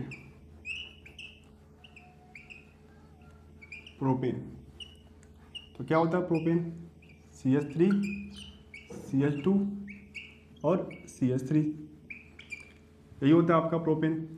इसमें आपको क्या करना है, इसको फ्रंट कार्बन और इसको बैक कार्बन मान के कन्फॉर्मेंस बनाना है। ये आपका फ्रंट कार्बन है और ये आपका बैक कार्बन है। तो फ्रंट कार्बन को हम डॉट से रिप्रेजेंट करेंगे, और फ्रंट कार्बन के साथ देखो एक तो CH3 कनेक्ट है, तो CH3 बनाओ। फ्रंट कार्बन के साथ कनेक्ट होने वाला पहला ग्रुप CH3 है, 2 हाइड्रोजन है, तो 1 और ये 2 हाइड्रोजन है। उसके बाद फ्रंट कार्बन के साथ एक बैक कार्बन भी कनेक्ट है, तो उसको हम कैसे रिप्रेजेंट करेंगे, सर्कल बना के। ये सर्कल इस बात को रिप्रेजेंट कर रहा है कि आपका फ्रंट कार्बन के साथ बैक कार्बन कनेक्टेड है कि नहीं। अब ये बैक कार्बन के साथ 3 हाइड्रोजन कनेक्ट है। देखो बैक कार्बन के साथ तो एक फ्रंट कार्बन कनेक्ट है, जिसको ये डॉट रिप्रेजेंट कर रहा है कि नहीं। ये रहा बैक कार्बन और ये रहा फ्रंट कार्बन। तो बैक कार्बन के साथ फ्रंट कार्बन कनेक्ट है, उसको ये डॉट रिप्रेजेंट कर रहा है। उसके बैक कार्बन के साथ 3 हाइड्रोजन कनेक्ट है, तो 1 हाइड्रोजन, 2 हाइड्रोजन और 3 हाइड्रोजन। तो बैक कार्बन के साथ 3 हाइड्रोजन कनेक्ट है। ये हो गया इसका न्यूमैन प्रोजेक्शन, है कि नहीं। ब्यूटेन का न्यूमैन प्रोजेक्शन यही होगा, ठीक है। चलिए, इस फॉर्म को हम क्या बोलेंगे, इक्लिप्स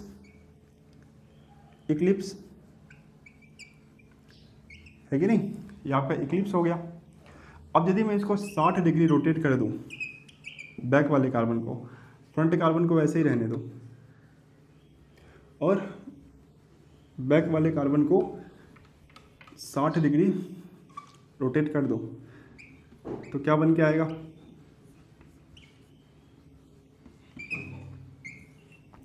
तो ये H आगे आ जाएगा, H, और ये H भी आगे आ जाएगा, H और ये H आगे। यहाँ पे थीटा कितना है, यहाँ पे थीटा जो है 0 है, टॉर्जिनल एंगल कितना है 0 है।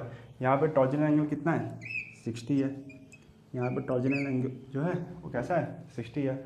और फिर से यदि मैं इसको 60 डिग्री रोटेट कर दूँ, बताइए फ्रेंड, पहले इस फॉर्म को हम क्या बोलेंगे, स्टैगर्ड बोलेंगे। कोई भी डाउट है, नहीं होगा। इस फॉर्म को हम स्टैगर्ड बोलेंगे। इसमें फ्रंट कार्बन और बैक कार्बन के बॉन्ड के बीच का जो एंगल है वो 60 है, तो ये स्टैगर्ड।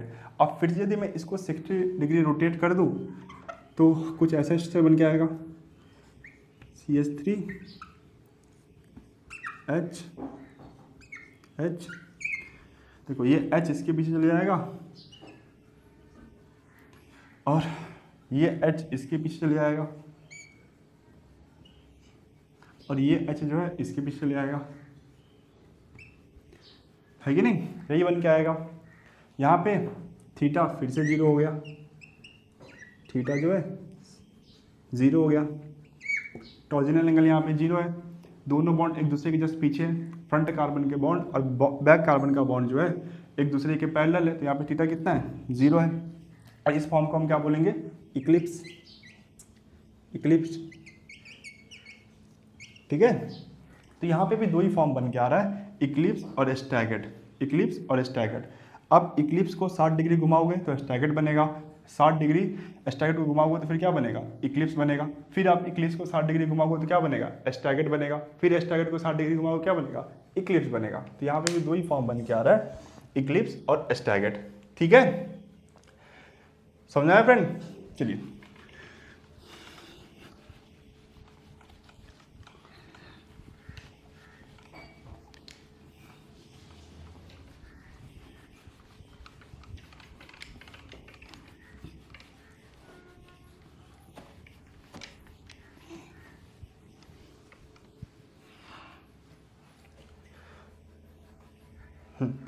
तो alpha theta forms of energy,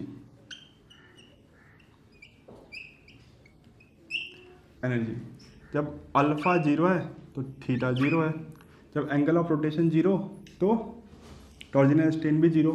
form कौन सा था? Eclipse, Eclipse. और एनर्जी कैसा है? इक्लिप्स में एनर्जी मिनिमम होता है कि नहीं? सॉरी मैक्सिमम होता है, एनर्जी होता है मैक्सिमम होता है, क्योंकि इक्लिप्स में जो रिपल्शन होता है फ्रेंड वो मैक्सिमम होता है।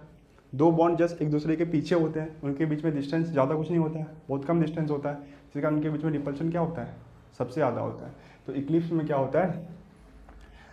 मैक्सिमम रिपल्शन होता है, इसलिए एनर्जी भी कैसा होता है? मैक्सिमम होता है। फिर यदि मैं इसको 60 डिग्री रोटेट करूँ तो एंगल ऑफ रोटेशन 60, टॉर्जिनल एंगल 60, कौन सा फॉर्म बन के आया था? Staggered, staggered. और इस केस में एनर्जी कैसा होता है? मिनिमम होता है। स्टैगर्ड फॉर्म में एनर्जी मिनिमम होता है, क्योंकि फ्रंट कार्बन और बैक कार्बन का जो बॉन्ड है उनके बीच का डिस्टेंस जो होता है मैक्सिमम होता है, किसमें? स्टैगर्ड में, इसलिए एनर्जी कैसा होता है? मिनिमम होता है, ठीक है। अब यदि इसको मैं फिर से 60 डिग्री रोटेट करूँ तो अल्फा कितना हो जाएगा? 120, है कि नहीं? यहाँ से यहाँ 60, अब इसको फिर से 60 रोटेट करूँगा तो अल्फा तो 120 डिग्री हो गया ना। अल्फा क्या होता है? आपने इनिशियल पोजीशन से उसको कितना रोटेट किया है वही होता है alpha, angle of rotation. Alpha तो 120 डिग्री हो गया, पर थीटा कितना हो जाएगा? 0 हो जाएगा। दो बॉन्ड एक दूसरे के जस्ट पैरेलल हो जाएंगे, तो इस केस में थीटा कितना हो जाएगा? 0 हो जाएगा, टॉर्जिनल एंगल 0 होगा। तो कौन सा फॉर्म होगा? Eclipse, Eclipse. और इक्लिप्स में जो एनर्जी होता है ये मैक्सिमम होता है, इक्लिप्स में जो एनर्जी होता है मैक्सिमम होता है। फिर से यदि मैं इसको 60 डिग्री रोटेट करूँगा तो अल्फा एंगल ऑफ रोटेशन 180 हो गया और थीटा टॉर्जिनल एंगल कितना हो जाएगा? 60 हो जाएगा। कौन सा फॉर्म आएगा? Staggered, staggered. और यहाँ पे एनर्जी कौन कैसा होगा? मिनिमम होगा, एनर्जी मिनिमम होगा। तो यहाँ पे भी दो ही एनर्जी आ रहा है, या तो मैक्सिमम या तो मिनिमम। मैक्सिमम किसके लिए आ रहा है? इक्लिप्स के लिए। और मिनिमम किसके लिए आ रहा है? स्टैगर्ड के लिए। यहाँ पे भी दो ही फॉर्म बनना है, एक तो इक्लिप्स और दूसरा स्टैगर्ड, ठीक है। चलिए इसका एनर्जी ग्राफ बनाए with respect to angle of rotation, बनाए फ्रेंड? इसको वीडियो पॉज करके लिख लीजिए, अब इसका यूज करके हम एनर्जी ग्राफ बनाएंगे।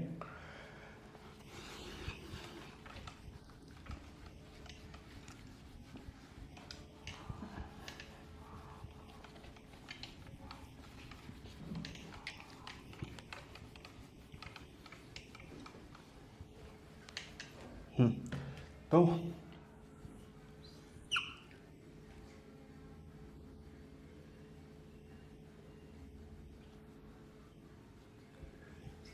ये ई मैक्सिमम वाई एक्सिस पे एनर्जी है और एक्स एक्सिस पे एंगल ऑफ रोटेशन है,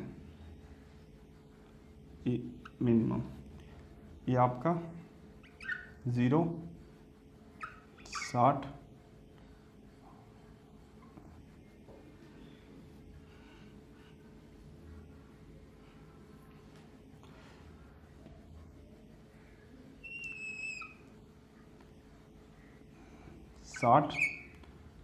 120 और 180। बताइए जब एंगल ऑफ रोटेशन 0 है तो कौन सा फॉर्म बन के आता है, इक्लिप्स, और इक्लिप्स में एनर्जी कैसा होता है, मैक्सिमम होता है। जब आपका एंगल ऑफ रोटेशन 60 था तो कौन सा फॉर्म बन के आता है, स्टैगर्ड। स्टैगर्ड में क्या होता है, एनर्जी मिनिमम होता है। जब आपका एंगल ऑफ रोटेशन 120 है तो कौन सा फॉर्म बन के आता है, कौन सा फॉर्म बन के आता है, इक्लिप्स, और इक्लिप्स में क्या होता है, एनर्जी जो होता है मैक्सिमम होता है। जब आपका एंगल ऑफ रोटेशन 180 है तो कौन सा फॉर्म बन के आता है, स्टैगर्ड, और स्टैगर्ड में जो एनर्जी होता है वो मिनिमम होता है। तो ऐसा कुछ ग्राफ बनेगा, ठीक है फ्रेंड, ऐसा कुछ ग्राफ बनेगा। ये कौन सा फॉर्म है, सही से बनाने में रुक जाइए।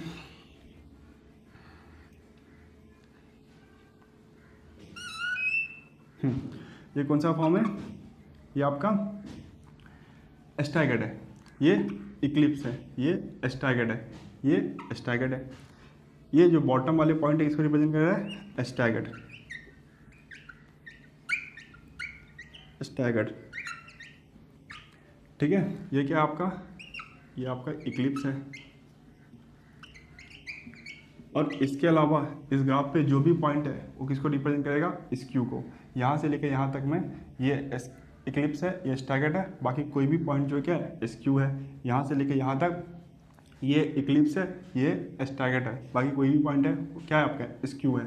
ये इक्लिप्स, ये स्टैगर्ड, कोई भी पॉइंट स्क्यू, ठीक है, समझ में, स्टैगर्ड, इक्लिप्स, ये जो बच गया skew, skew, skew, Eclipse, staggered. तो ऐसा ग्राफ बन के आएगा, ठीक है, समझ में आया। प्रोपेन के कॉन्फॉर्म में समझ में आया आपको। चलिए अब हम बनाएंगे ब्यूटेन का।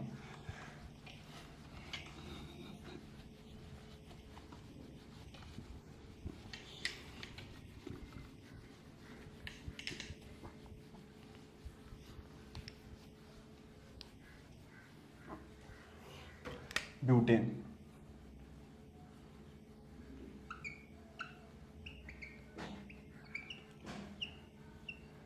CH3, CH2, CH2 और CH3, यही होता है आपका ब्यूटेन। इसको आपको फ्रंट कार्बन और इसको बैक कार्बन मान के कॉन्फॉर्मेंस बनाना है, ठीक है। इसको आपको फ्रंट कार्बन और इसको आपको बैक कार्बन मान के कॉन्फॉर्मेंस बनाना है। तो फ्रंट कार्बन को हम डॉट से रिप्रेजेंट करेंगे। तो फ्रंट कार्बन के साथ CH3 कनेक्ट है, CH3, और 2 H कनेक्ट है। तो इसको बड़ा बनाते हैं।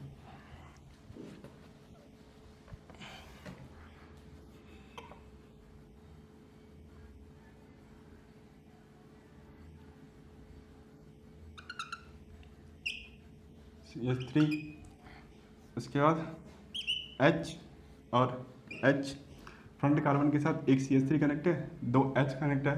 फ्रंट कार्बन के साथ एक बैक कार्बन कनेक्ट है, जिसको हम सर्कल से रिप्रेजेंट करेंगे, है कि नहीं। और ये बैक कार्बन के साथ फ्रंट कार्बन कनेक्ट है, जिसको ये पॉइंट रिप्रेजेंट कर रहा है, यही रिप्रेजेंट कर रहा है ना। फ्रंट कार्बन के साथ बैक कार्बन कनेक्ट है, बैक कार्बन के साथ फ्रंट कार्बन कनेक्ट है। तो ये वाला हो गया। इसके बाद फ्रंट कार्बन के साथ CH3 भी कनेक्ट है, तो CH3, और 2 H कनेक्ट है, तो ये H और ये आपका H। तो ये होगा इसका कन्फॉर्मर्स, है कि नहीं, सॉरी न्यूमैन प्रोजेक्शन, यही होगा इसका न्यूमैन प्रोजेक्शन। चलिए इसका थोड़ा 3D वाला स्ट्रक्चर भी बनाते हैं। ये रहा आपका फ्रंट कार्बन और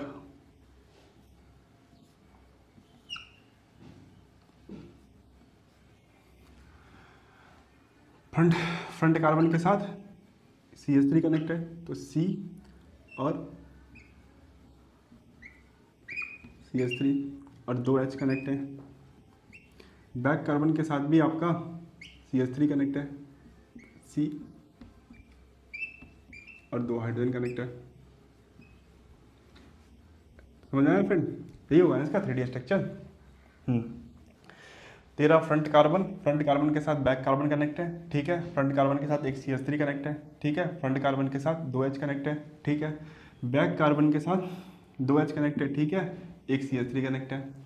चलिए, ये रहा फ्रंट कार्बन और ये रहा बैक कार्बन। तो फ्रंट कार्बन और बैक कार्बन के बीच का जो बॉन्ड है, ये फ्रंट कार्बन का बॉन्ड है और ये बैक कार्बन का बॉन्ड है। तो फ्रंट कार्बन और बैक कार्बन के बीच का जो बॉन्ड है, फ्रंट कार्बन और बैक कार्बन के बीच का जो बॉन्ड है, उस बॉन्ड के बीच में रिपल्शन होगा क्योंकि इस बॉन्ड में इलेक्ट्रॉन होगा तो रिपल्शन होगा। उस रिपल्शन को हम क्या कहते हैं? उस रिपल्शन को क्या कहते हैं फ्रेंड? टॉर्जिनल स्ट्रेन। तो इसमें और इसमें जो होगा इसको हम बोलेंगे टॉर्जिनल स्ट्रेन। टॉर्जिनल स्ट्रेन समझ में आ रहा है? ये रहा फ्रंट कार्बन और ये रहा आपका बैक कार्बन। ये रहा फ्रंट कार्बन और ये रहा आपका बैक कार्बन। ये रहा आपका फ्रंट कार्बन और ये रहा बैक कार्बन। तो फ्रंट कार्बन और बैक कार्बन के बीच का जो स्ट्रेन है, हम इसे क्या बोल रहे हैं? Torsional strain. तो ये रहा फ्रंट कार्बन का बॉन्ड, ये रहा बैक कार्बन का बॉन्ड। तो फ्रंट कार्बन और बैक कार्बन के बॉन्ड के बीच को टॉर्जिनल स्ट्रेन। ये आपका फ्रंट कार्बन, ये है बैक कार्बन। तो फ्रंट कार्बन और बैक कार्बन के बीच का जो स्ट्रेन है, टॉर्जिनल स्ट्रेन। ये आपका फ्रंट कार्बन और ये आपका बैक कार्बन। तो फ्रंट कार्बन और बैक कार्बन के बीच का जो स्ट्रेन है, टॉर्जिनल स्ट्रेन। इतना समझ में आया? टॉर्जिनल स्ट्रेन, इन दोनों के बीच का टॉर्जिनल स्ट्रेन और ये भी टॉर्जिनल स्ट्रेन। अब आप बताइए फ्रेंड, क्या इस H और इस H के बीच में जो स्ट्रेन है उसको भी हम टॉर्जिनल स्ट्रेन कहेंगे कि नहीं कहेंगे? सिर्फ आप इतना बताइए मुझे, क्या उसको टॉर्जिनल स्ट्रेन कहेंगे कि नहीं कहेंगे? टॉर्जिनल स्ट्रेन क्या होता है? फ्रंट कार्बन के बॉन्ड और बैक कार्बन के बॉन्ड के बीच का जो बीच में जो रिपल्शन है उसी को हम क्या कहते हैं? Torsional strain. अब ये जो हाइड्रोजन वाला बॉन्ड है और ये जो बॉन्ड है, क्या फ्रंट और बैक कार्बन के बीच का है? नहीं, फ्रंट कार्बन का बॉन्ड तो ये है, ये थोड़ी ना फ्रंट कार्बन का बॉन्ड है। फ्रंट कार्बन से जो कार्बन कनेक्ट है उसका ये बॉन्ड है, बैक कार्बन से जो कार्बन कनेक्ट है उसका ये बॉन्ड है। तो फ्रंट कार्बन से जो कार्बन कनेक्ट है और बैक कार्बन से जो कार्बन कनेक्ट है, उन दोनों के बॉन्ड के बीच का रिपल्शन है। तो इसको तो हम टॉर्जिनल स्ट्रेन नहीं कहेंगे। टॉर्जिनल स्ट्रेन क्या होता है? फ्रंट कार्बन और बैक कार्बन के बीच का जो बॉन्ड के बीच का रिपल्शन होता है उसको हम टॉर्जिनल स्ट्रेन कहते हैं। इन दोनों बॉन्ड के बीच का रिपल्शन टॉर्जिनल स्ट्रेन, इन दोनों बॉन्ड के बीच का रिपल्शन टॉर्जिनल स्ट्रेन, इन दोनों बॉन्ड के बीच का रिपल्शन टॉर्जिनल स्ट्रेन। इस कार्बन और इस कार्बन का जो H है उसके बीच का जो रिपल्शन है, इस बॉन्ड और इस बॉन्ड, इस बॉन्ड और ये बॉन्ड, ये बॉन्ड और ये बॉन्ड, ये जो इन दोनों हाइड्रोजन बॉन्ड के बीच का रिपल्शन है उसको हम क्या कहेंगे? क्या उसको टॉर्जिनल स्ट्रेन कहेंगे कि नहीं कहेंगे? इतना समझना है फ्रेंड, उसको टॉर्जिनल स्ट्रेन नहीं कहेंगे। टॉर्जिनल स्ट्रेन जो होता है वो फ्रंट कार्बन और बैक कार्बन के बीच का रिपल्शन होता है। इसको हम कहते हैं friend steric strain. Steric strain, ठीक है, स्टेरिक स्ट्रेन। इसको टॉर्जिनल स्ट्रेन नहीं कहते हैं, इसको क्या कहते हैं? Steric strain. Steric strain, steric strain और van der Waals strain. Van der Waals strain क्या कहते हैं? स्टेरिक स्ट्रेन या वंडर वॉल स्ट्रेन। समझ में आ रहा है फ्रेंड? आराम से समझिए। देखिए, फ्रंट कार्बन और बैक कार्बन का बॉन्ड है, ये फ्रंट कार्बन और ये बैक कार्बन का बॉन्ड है, ये फ्रंट कार्बन और बैक कार्बन का भी बॉन्ड है।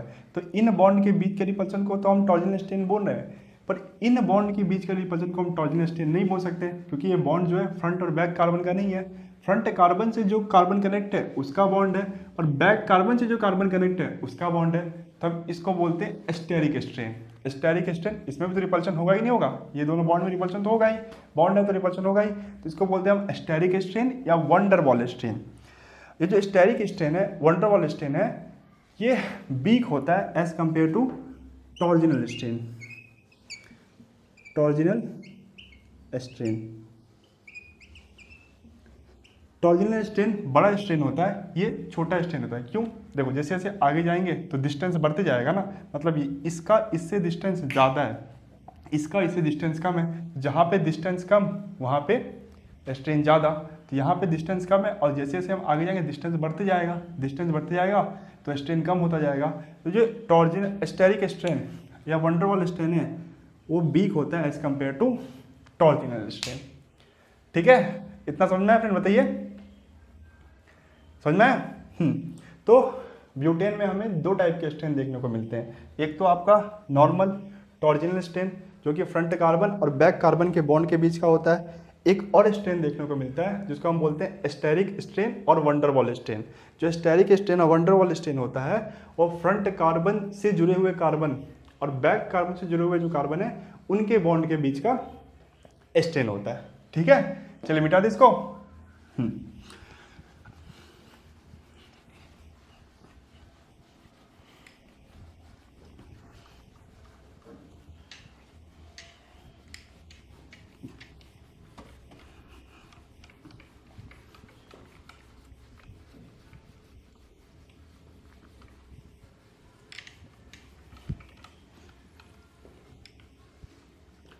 चलिए इसमें भी हम पढ़ेंगे अब कॉन्फॉर्मेशनल एनालिसिस।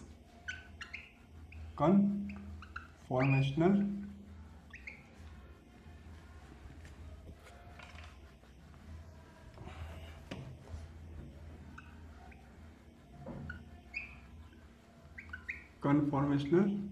एनालिसिस क्या होता है? कन्फॉर्मेशनल एनालिसिस कॉन्फॉर्मर्स की एनर्जी की स्टडी करते हैं with respect to angle of projection, है कि नहीं? With respect to angle of projection हम क्या कहते हैं? कन्फॉर्मर्स की एनर्जी को स्टडी करते हैं। तो सबसे पहले ये आपका फ्रंट कार्बन, ये आपका फ्रंट कार्बन, तो फ्रंट कार्बन के साथ CH3 कनेक्ट है, H कनेक्ट है, H कनेक्ट है। बैक कार्बन को हम सर्कल से रिप्रेजेंट करेंगे, बैक कार्बन के साथ भी CH3 कनेक्ट है, एक H कनेक्ट है और ये H कनेक्ट है। यहाँ पे अल्फ़ा कितना है फ्रेंड? अल्फ़ा 0 है। थीटा कितना है? टॉर्जिनल एंगल कितना है? 0 है। टॉर्जिनल एंगल भी 0 है। अल्फ़ा 0 है, थीटा 0 है। ठीक है, समझ में आया? इस फॉर्म को हम कौन सा फॉर्म बनेंगे बताइए फ्रेंड? इसको हम कौन सा फॉर्म बनेंगे? इक्लिप्स बोल सकते हैं। इक्लिप्स क्या बोल सकते हैं? इक्लिप्स है ही, इक्लिप्स है ना। इसमें फ्रंट कार्बन और बैक कार्बन का बॉन्ड एक दूसरे के जस्ट पैरेलल है, तो इक्लिप्स है। इक्लिप्स में एनर्जी कैसा होता है? मिनिमम या मैक्सिमम? मैक्सिमम होता है, ई मैक्स।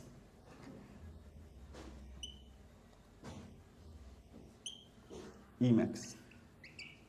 अब यदि मैं इसको 60 डिग्री रोटेट करूँ, यदि मैं इसको 60 डिग्री रोटेट करूँ बैक वाले कार्बन को, तो कुछ ऐसा स्ट्रक्चर बनेगा, CH3 H H CH3 H और H, है कि नहीं?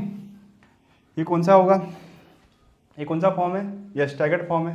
समझ में आ रहा है? ये स्टैगर्ड फॉर्म है। यहाँ पे अल्फ़ा कितना है? 60 है। टॉर्जिनल एंगल कितना है? 60 है। अल्फ़ा 60 है, टॉर्जिनल एंगल कितना है? 60 है। ये कौन सा फॉर्म है? ये स्टैगर्ड फॉर्म है। ये स्टैगर्ड फॉर्म है। और एनर्जी कैसा होता है स्टैगर्ड फॉर्म में? मिनिमम होता है। स्टैगर्ड फॉर्म में एनर्जी कैसा होता है? मिनिमम होता है। उसका यदि मैं इसको 60 डिग्री रोटेट करूँ फ्रेंड, इसको यदि मैं 60 डिग्री रोटेट करूँ तो कुछ ऐसा स्ट्रक्चर बनेगा जिसमें CH3 इसके पीछे, ये H इसके पीछे और ये H इसके पीछे। तो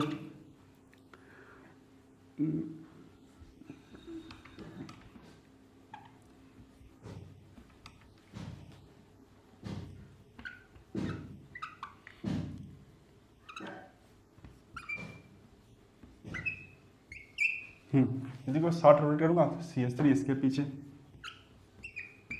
और ये H इसके पीछे और ये H इसके पीछे। ठीक है, यहाँ पे अल्फ़ा कितना हो जाएगा बताइए फ्रेंड? यहाँ पे अल्फ़ा कितना हो जाएगा? अल्फ़ा 120 हो जाएगा, है कि नहीं? यहाँ से यहाँ तक 60 और यहाँ से लेके यहाँ तक और 60, तो 120।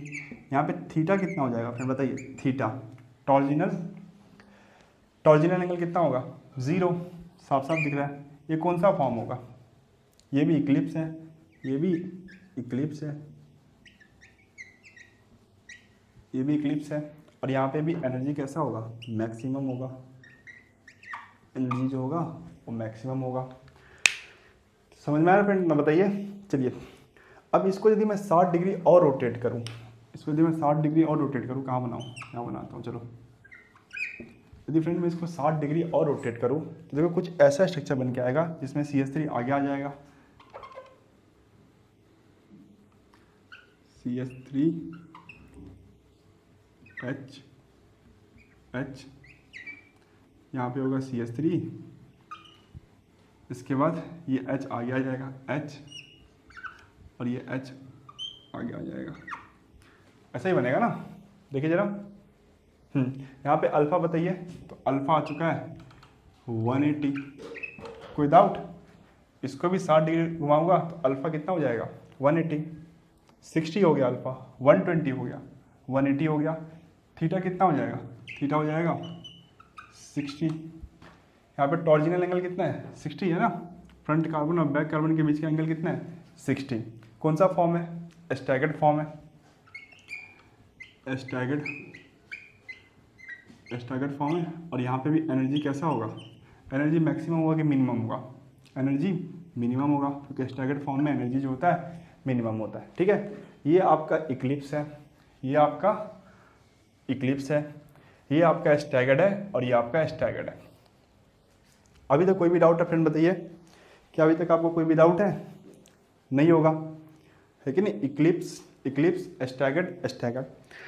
देखिए फ्रेंड ये भी इक्लिप्स है और कहाँ गए, ये भी इक्लिप्स है, दोनों इक्लिप्स है, पर इन दोनों का स्ट्रक्चर आपको सेम लग रहा है कि अलग अलग लग रहा है। क्या ये दोनों का स्ट्रक्चर सेम है, नहीं, अलग अलग है। किस रीजन से अलग है, यहाँ पे टॉर्जिनल, देखो इसमें और इसमें टॉर्जिनल एंगल तो सेम है, ठीक है, चलिए टॉर्जिनल एंगल सेम है, पर इसमें एक, हाँ टॉर्जिनल एंगल सेम है, पर यहाँ पे एक और स्ट्रेन होगा, यहाँ पे और यहाँ पे। देखो इसमें भी टॉर्जिनल स्ट्रेन होगा, इसमें भी टॉर्जिनल स्ट्रेन होगा, और दोनों में सेम होगा टॉर्जिनल स्ट्रेन। पर यहाँ पे एक और स्ट्रेन होगा जो कि होगा आपका स्टेरिक स्ट्रेन, क्योंकि CH3 और CH3 जस्ट एक दूसरे के पीछे होंगे, तो यहाँ पे एक और स्ट्रेन होगा जो कि होगा स्टेरिक स्ट्रेन, जो कि यहाँ पे नहीं होगा। तो यहाँ पे स्टेरिक स्ट्रेन भी होगा, टॉर्जिनल स्ट्रेन भी होगा, इसमें भी टॉर्जिनल स्ट्रेन होगा। जितना इसमें टॉर्जिनल स्ट्रेन होगा उतना ही इसमें आपका टॉर्जिनल स्ट्रेन होगा, जितना इसमें टॉर्जिनल एंगल है उतना ही इसमें भी टॉर्जिनल एंगल है। पर यहाँ पे एक और स्ट्रेन होगा, क्योंकि CH3 के पीछे जस्ट CH3 है, इसलिए यहाँ पे एक और स्ट्रेन होगा जो कि होगा स्टेरिक स्ट्रेन या वंडरवॉल स्ट्रेन, जो कि इसमें नहीं होगा। तो ये दोनों स्ट्रक्चर सेम कैसे हो सकता है। यदि आप इतना नहीं भी सोच पाते तो इतना सोचिए कि दो बल्कि ग्रुप एक दूसरे के आसपास है, और यहाँ पे एक बल्कि ग्रुप है और एक स्मॉल ग्रुप आसपास है, तो इन दोनों में क्या सेम रिपल्शन होगा, नहीं। सोचिए इसमें और इसमें क्या सेम रिपल्शन होगा, नहीं। जब दो बल्कि ग्रुप साथ साथ है, या एक बल्कि ग्रुप और एक छोटा ग्रुप साथ है, वहाँ पर रिपल्शन ज़्यादा होगा, यहाँ पर रिपल्शन ज़्यादा होगा। तो ये भी इक्लिप्स है, मैं माना ये इक्लिप्स है, ये इक्लिप्स है, मैं नहीं बोल रहा हूँ कि इक्लिप्स नहीं है, ये भी इक्लिप्स है, ये भी इक्लिप्स है, पर क्या ये दोनों स्ट्रक्चर सेम है, नहीं। तो इन दोनों को क्या हमें अलग अलग नाम नहीं देना पड़ेगा, देना पड़ेगा। तो ऐसे स्ट्रक्चर को हम बोलते हैं परफेक्टली इक्लिप्स। इक्लिप्स है ये, पर ये ऐसे स्ट्रक्चर हम क्या बोलते हैं, परफेक्टली इक्लिप्स।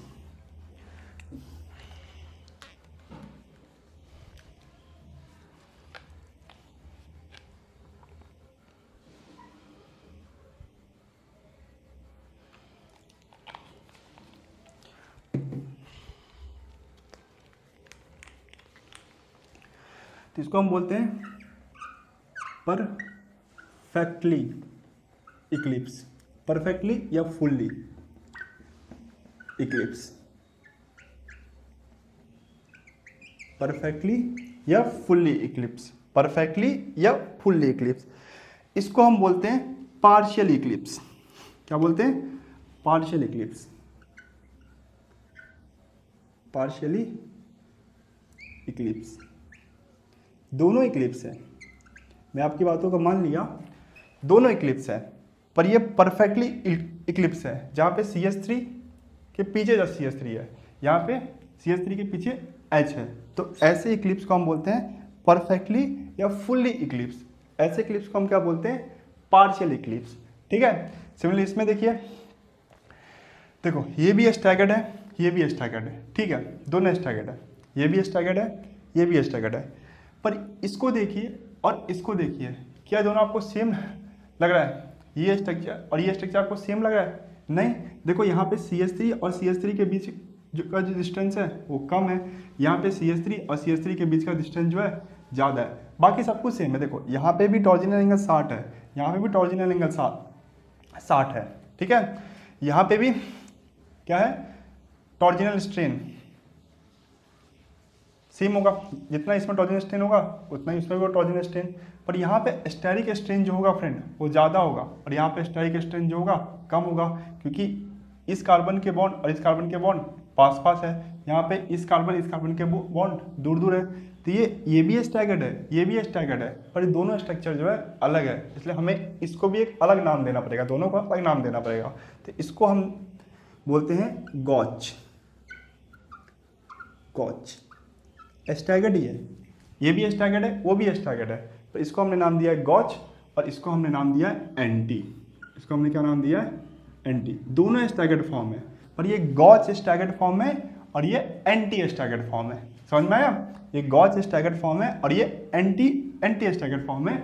इसमें दो CH3 एक दूसरे के जस्ट अपोजिट है, और यहाँ पे स्टैगर्ड फॉर्म में दो CH3 एक दूसरे के पास पास है। ये भी इक्लिप्स है, ये भी इक्लिप्स है, पर इसको हमने नाम दिया है परफेक्टली या फुल्ली इक्लिप्स, और इसको हमने नाम दिया है पार्शियली इक्लिप्स, ठीक है। ये भी स्टैगर्ड है, वो भी स्टैगर्ड है, पर ये गॉच स्टैगर्ड है और ये एंटी स्टैगर्ड है। समझ में आया? चलिए, समझ में आया ना फ्रेंड?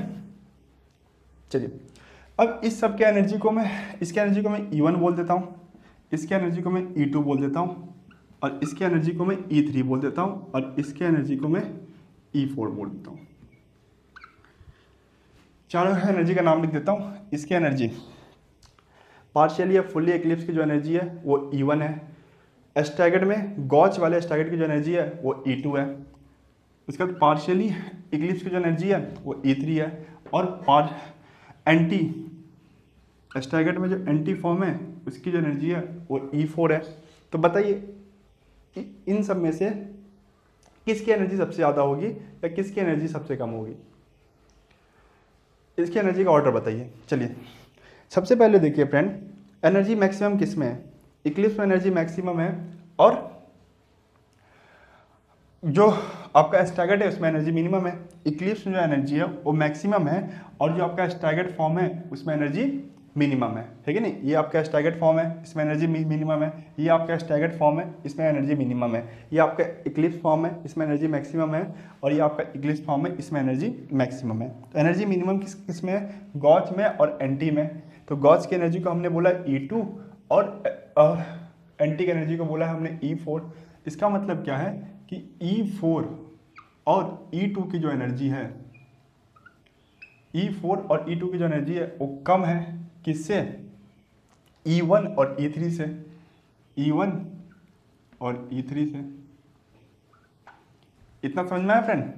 E2 और E4 की जो एनर्जी है वो कम है E1 और E3 से, क्योंकि E1 में जो एनर्जी है मैक्सिमम है और E3 में एनर्जी मैक्सिमम है। E2 में जो एनर्जी है मिनिमम है, और E4 में जो एनर्जी है वो मिनिमम है। तो E4 और E2 में एनर्जी मिनिमम है, और E1 और E3 में जो एनर्जी है मैक्सिमम है, इसलिए E1 और E3 की जो एनर्जी होगी वो E2 और E4 से ज़्यादा होगी। इतना समझ में आया? अब बताइए E4 और E2 में, सबसे पहले बताइए E1 और E3 में किसकी एनर्जी ज़्यादा होगी? E1 की एनर्जी ज़्यादा होगी या E3 की एनर्जी ज़्यादा होगी? एनर्जी किसकी ज़्यादा होती है? जहाँ पे रिपल्शन ज़्यादा होता है। जहाँ पे रिपल्शन ज़्यादा होता है वहाँ पे एनर्जी भी ज़्यादा होता है। जहाँ पे रिपल्शन ज़्यादा वहाँ पे एनर्जी भी ज़्यादा। तो आप E1 को देखिए और E3 को देखिए, बताइए कहाँ पे रिपल्शन ज़्यादा होगा? यहाँ पे रिपल्शन ज़्यादा होगा, यहाँ पे रिपल्शन ज़्यादा होगा? बताइए फ्रेंड, यहाँ पे रिपल्शन ज़्यादा या यहाँ पे रिपल्शन ज़्यादा? यहाँ पे, क्योंकि यहाँ पे CH3 और CH3 के बीच का डिस्टेंस कम है। इसका मतलब क्या है कि यहाँ पे स्टेरिक स्ट्रेन इससे ज़्यादा होगा। CH3 और CH3 के बीच में स्टेरिक स्ट्रेन होता है ना। देखो टॉर्जिनल स्ट्रेन जितना इसमें होगा इतना ही टॉर्जिनल स्ट्रेन इसमें होगा। टॉर्जिनल स्ट्रेन जितना इसमें होगा उतना ही इसमें होगा, पर इसमें स्टेरिक स्ट्रेन क्या होगा? इससे ज़्यादा होगा, क्योंकि दो CH3 के बीच का डिस्टेंस कम है, और इसमें जो स्टेरिक स्ट्रेन होगा कम होगा इससे। तो स्ट्रेन किस में ज़्यादा होगा? इसमें स्ट्रेन ज़्यादा होगा तो यहाँ पे रिपल्शन भी ज़्यादा होगा, मतलब E1 की जो एनर्जी है ये E3 से ज़्यादा होगा। तो अभी तक हमने पता किया कि जो E1 का एनर्जी होगा फ्रेंड वो E3 से ज़्यादा होगा, E1 का जो एनर्जी होगा वो E3 से ज़्यादा होगा, है कि नहीं। और E2 और E4 का जो एनर्जी है वो E1 E3 से कम है। अब E4 और E2 को देखिए, ये रहा आपका E2 और ये रहा E4, इसमें बताइए कहाँ पे एनर्जी ज़्यादा होगा। जहाँ पे रिपल्शन ज़्यादा वहाँ पे एनर्जी ज़्यादा, यहाँ पे रिपल्शन ज़्यादा होगा कि यहाँ पे रिपल्शन ज़्यादा होगा फ्रेंड, बताइए यहाँ पे रिपल्शन ज़्यादा या यहाँ पे रिपल्शन ज़्यादा। तो CH3 और CH3 के बीच का डिस्टेंस देखिए, जहाँ पे CH3 और CH3 के बीच का डिस्टेंस कम है वहाँ पे रिपल्शन सबसे ज़्यादा, जहाँ पे CH3 और CH3 के बीच का डिस्टेंस कम है वहाँ पे रिपल्शन सबसे ज़्यादा और उसकी एनर्जी सबसे ज़्यादा, और जहाँ पे CH3 और CH3 के बीच का डिस्टेंस कम है वहाँ पे बताइए रिपल्शन कम होगा। तो इसमें CH3 के बीच का डिस्टेंस ज़्यादा है या इसमें CH3 के बीच का डिस्टेंस ज़्यादा है। इसमें CH3 बीच का डिस्टेंस कम है और इसमें CH3 के बीच का डिस्टेंस ज़्यादा है, तो यहाँ पे रिपल्शन ज़्यादा होगा, डिस्टेंस कम तो रिपल्शन ज़्यादा, और रिपल्शन ज़्यादा तो एनर्जी भी ज़्यादा, रिपल्शन ज़्यादा तो एनर्जी भी ज़्यादा, मतलब E2 का जो एनर्जी है वो E4 से ज़्यादा होगा। E2 का जो एनर्जी होगा फ्रेंड वो E4 से ज़्यादा होगा। ठीक है, ठीक है, चलिए इसको एक बार और एक्सप्लेन करते हैं, मिटा दें, एक बार सारी चीज़ों को समराइज करते हैं और फिर इसका ग्राफ बनाते हैं।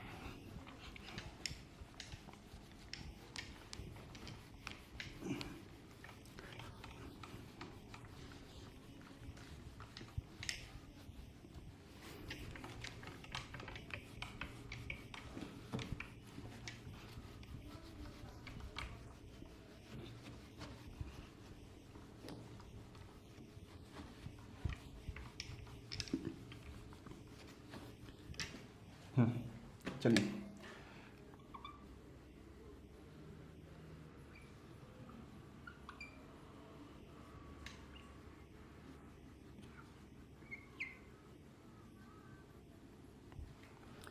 तो काफी छोटा बन गया।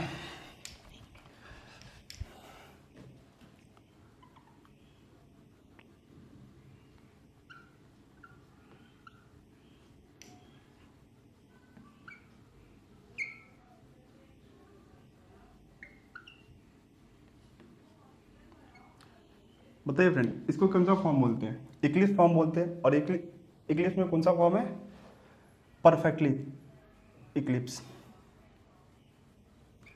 परफेक्टली या फुल्ली इक्लिप्स, परफेक्टली या फुल्ली इक्लिप्स। ठीक है, इसको यदि हम 60 डिग्री रोटेट करेंगे तो कुछ ऐसा स्ट्रक्चर बन के आता है, CH3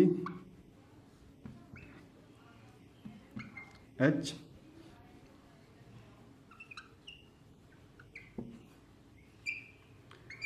CH3 यहाँ पे H और यहाँ पे H, ये कौन सा फॉर्म है, ये आपका स्टैगर्ड फॉर्म है, स्टैगर्ड फॉर्म है क्योंकि फ्रंट कार्बन और बैक कार्बन के बीच का जो बॉन्ड है उनके बीच का एंगल कितना है, 60 है, स्टैगर्ड फॉर्म है। और इसको हम क्या बोलते हैं, गॉच, इसको हम बोलते हैं गॉच, गॉच।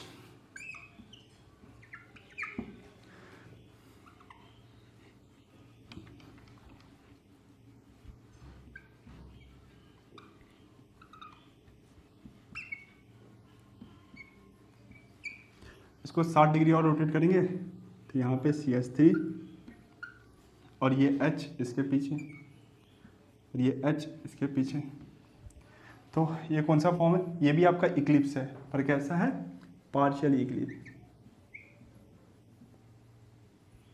Partially eclipsed, eclipsed, partially eclipsed. यदि इसको भी मैं 60 डिग्री रोटेट करूँ तो कुछ ऐसा स्ट्रक्चर बन जाता है, CH3 H H यहाँ पे CH3 ये H और ये आपका H, ये भी स्टैगर्ड है, ये भी आपका स्टैगर्ड है, और ये कौन सा स्टैगर्ड है, ये आपका एंटी स्टैगर्ड है, एंटी। तो गॉज और एंटी आपका क्या होता है, स्टैगर्ड होता है, और परफेक्टली और पार्शियली जो होता है आपका इक्लिप्स होता है।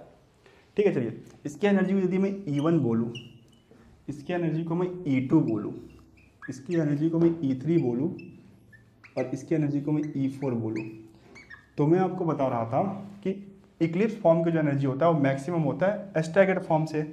इसका मतलब क्या है कि जो आपका E1 है और E3 है उसका एनर्जी ज़्यादा होगा E2 और E4 से, क्योंकि जो इक्लिप्स फॉर्म का एनर्जी होता है ये ज़्यादा होता है कि नहीं। इक्लिप्स फॉर्म का जो एनर्जी होता है वो ज़्यादा होता है स्टैगर्ड फॉर्म से, इसलिए जो आपका E1 और E3 का एनर्जी है वो ज़्यादा होगा E2 और E4 से। अब हमें E1 और E3 के बीच का ऑर्डर पता करना है, तो ये हो गया E1 और E3। तो देखेंगे कहाँ पे रिपल्शन ज़्यादा है, जहाँ पे रिपल्शन ज़्यादा वहाँ पे एनर्जी ज़्यादा। यहाँ पे CH3 और CH3 के बीच का डिस्टेंस क्या है, कम है। यहाँ पे CH3 और CH3 के बीच का डिस्टेंस कम है, इसका मतलब क्या है कि यहाँ पे स्टेरिक स्ट्रेन ज़्यादा होगा। CH3 और CH3 में क्या होता है, स्टेरिक स्ट्रेन, तो यहाँ पे स्टेरिक स्ट्रेन ज़्यादा होगा, और यहाँ पे CH3 और CH3 के बीच का डिस्टेंस जो है ज़्यादा है, इसलिए यहाँ पे स्टेरिक स्ट्रेन क्या होगा फ्रेंड, कम होगा। तो यहाँ पे स्टेरिक स्ट्रेन ज़्यादा, रिपल्शन ज़्यादा, तो इसकी एनर्जी भी ज़्यादा। यहाँ पे स्टेरिक स्ट्रेन कम तो रिपल्शन कम, तो एनर्जी भी कम। तो E1 की जो एनर्जी ज़्यादा होगा वो E3 से होगा, E1 की एनर्जी E3 से ज़्यादा होगा। अब ऐसे ही हमें पता करना है E2 और E4 में, ऐसे हमें पता करना है किसमें, E2 और E4 में। तो कहाँ गया E2, ये रहा E2 और ये रहा आपका E4। तो E2 में और E4 में बताइए CH3 और CH3 के बीच में कहाँ डिस्टेंस ज़्यादा है, यहाँ पे डिस्टेंस कम है तो रिपल्शन कम होगा, सॉरी यहाँ पे डिस्टेंस कम है तो रिपल्शन ज़्यादा होगा, यहाँ पे डिस्टेंस कम है तो रिपल्शन ज़्यादा होगा, ज़्यादा स्टेरिक, यहाँ पे ज़्यादा स्टेरिक रिपल्शन होगा, यहाँ पे डिस्टेंस ज़्यादा है तो स्टेरिक रिपल्शन कम होगा, तो यहाँ पे रिपल्शन भी कम होगा, स्टेरिक स्ट्रेन कम होगा तो रिपल्शन भी कम होगा। यहाँ पे रिपल्शन ज़्यादा, यहाँ पे रिपल्शन कम, CH3 के बीच का डिस्टेंस कम तो स्टेरिक स्ट्रेन ज़्यादा, डिस्टेंस ज़्यादा तो कम। तो इस फॉर्म का जो एनर्जी होगा इससे ज़्यादा होगा, क्योंकि यहाँ पे रिपल्शन जो है इससे ज़्यादा है। तो ये कौन सा फॉर्म है आपका, E2 फॉर्म जो है उसका एनर्जी जो है वो ज़्यादा होगा E4 फॉर्म से। ठीक है, ठीक है, चलिए अब इसका ग्राफ बनाते हैं। ग्राफ बनाने से पहले टेबल बनाएंगे।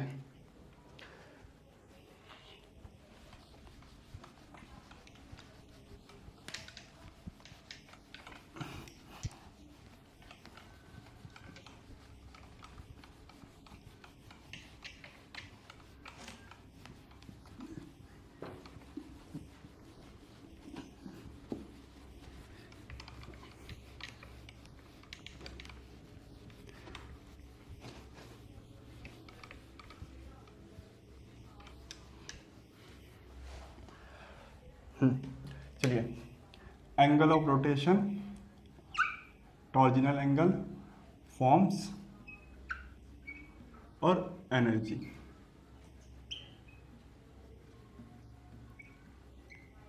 एनर्जी, जब आपका एंगल ऑफ रोटेशन 0 तो टॉर्जिनल एंगल भी 0। कौन सा फॉर्म बन के आता है, इक्लिप्स, और उसका एक अलग से नाम भी है जो कि आपका परफेक्टली इक्लिप्स और फुल्ली इक्लिप्स। परफेक्टली या फुल्ली इक्लिप्स, परफेक्टली या फुल्ली इक्लिप्स। यहाँ पे एनर्जी, इसको हमने E1 बोला था, इसकी एनर्जी को हमने E1 बोला था। एंगल ऑफ रोटेशन 60 तो टॉर्जिनल एंगल 60। कौन सा फॉर्म बन के आता, स्टैगर्ड फॉर्म बन के आता, स्टैगर्ड फॉर्म बन के आया था, और इसको भी हमने एक अलग नाम दिया था जो कि था गॉच। गॉच, कुछ इसको गॉची बोलते हैं, पता नहीं क्यों बोलते हैं इसको, प्रोनाउंस गॉची करेंगे क्या, नहीं गॉची करेंगे ना, कुछ गॉची बोलते हैं। तो इसकी एनर्जी को हमने E2 कहा था, कोई डाउट नहीं। फिर इसको हम 60 डिग्री रोटेट कर रहे थे तो एंगल ऑफ रोटेशन 120 हो रहा था। टॉर्जिनल एंगल फिर से 0 हो जा रहा था, फिर से इक्लिप्स फॉर्म आ रहा था, उसको हमने एक अलग नाम दिया था partially Eclipse, partially Eclipse, partially Eclipse. और इसकी एनर्जी को हमने E3 कहा था। अब फिर से यदि मैं इसको 60 डिग्री रोटेट कर दूं तो अल्फा एंगल ऑफ रोटेशन कितना हो जाएगा 180, और टॉर्जिनल एंगल 60, टॉर्जिनल एंगल 60 स्टैगर्ड फॉर्म बन के आएगा। कौन सा फॉर्म बन के आएगा? स्टैगर्ड फॉर्म बन के आएगा। और इस स्टैगर्ड फॉर्म को भी हमने एक अलग नाम दिया था जो कि था हमारा एंटी, और इसकी एनर्जी को हमने E4 कहा था। साथ में हमने एनर्जी का ऑर्डर भी पता किया। एनर्जी का जो ऑर्डर आया उसमें जो था E4 सबसे आगे आया, लेकिन सबसे आगे हमारा E4 सबसे पीछे था, E4 सबसे पीछे था। सबसे आगे कौन था? E1, सबसे आगे आपका E1 था, और E4 सबसे पीछे था। और E1 के बाद आपका E3 था, E3, और फिर आपका E2 था, है कि नहीं? यही था आपका एनर्जी का ऑर्डर। तो आपका E4 क्या है? E4 जो है आपका ये एंटी है, तो एंटी की एनर्जी सबसे कम होगी। आंटी नहीं है, एंटी है।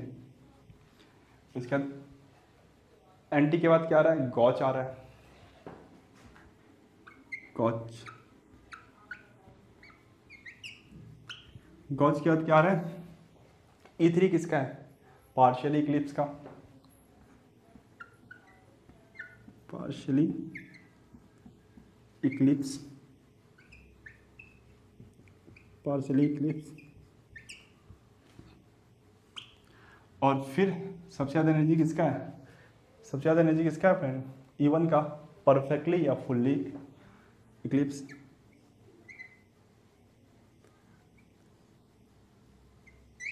और फुल्ली इक्लिप्स्ड, ठीक है, परफेक्टली या फुल्ली इक्लिप्स।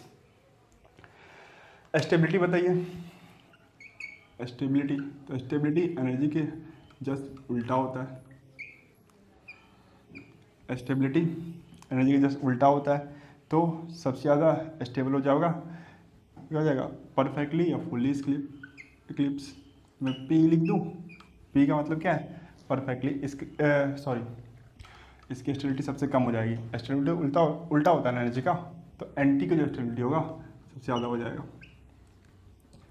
एंटी के बाद फिर गॉच, गॉच, फिर गॉच के बाद परफेक्टली, पार्शियली इक्लिप्स ना, partially Eclipse, partially Eclipse.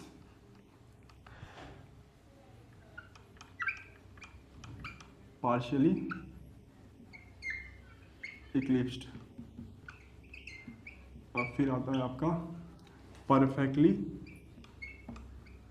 Perfectly या फुल्ली इक्लिप्स, या फुल्ली इक्लिप्स्ड, इक्लिप्स्ड। ठीक है, ये होगा एनर्जी का ऑर्डर। लिख लीजिए वीडियो पॉज करके, फिर इसका ग्राफ बनाते हैं। तभी तक आपने वीडियो पॉज करके वीडियो पॉज करके लिख लिया होगा। चलिए,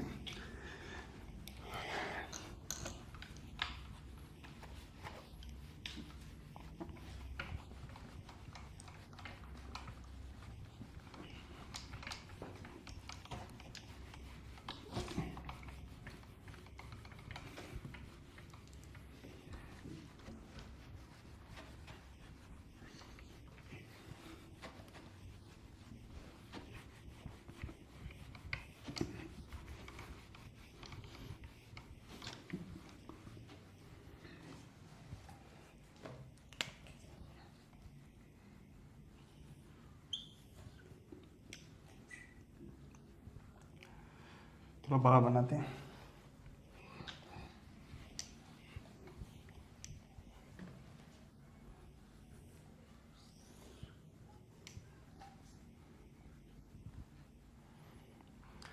एक्स एक्सिस पे हमने क्या लिया है, alpha, angle of rotation, angle of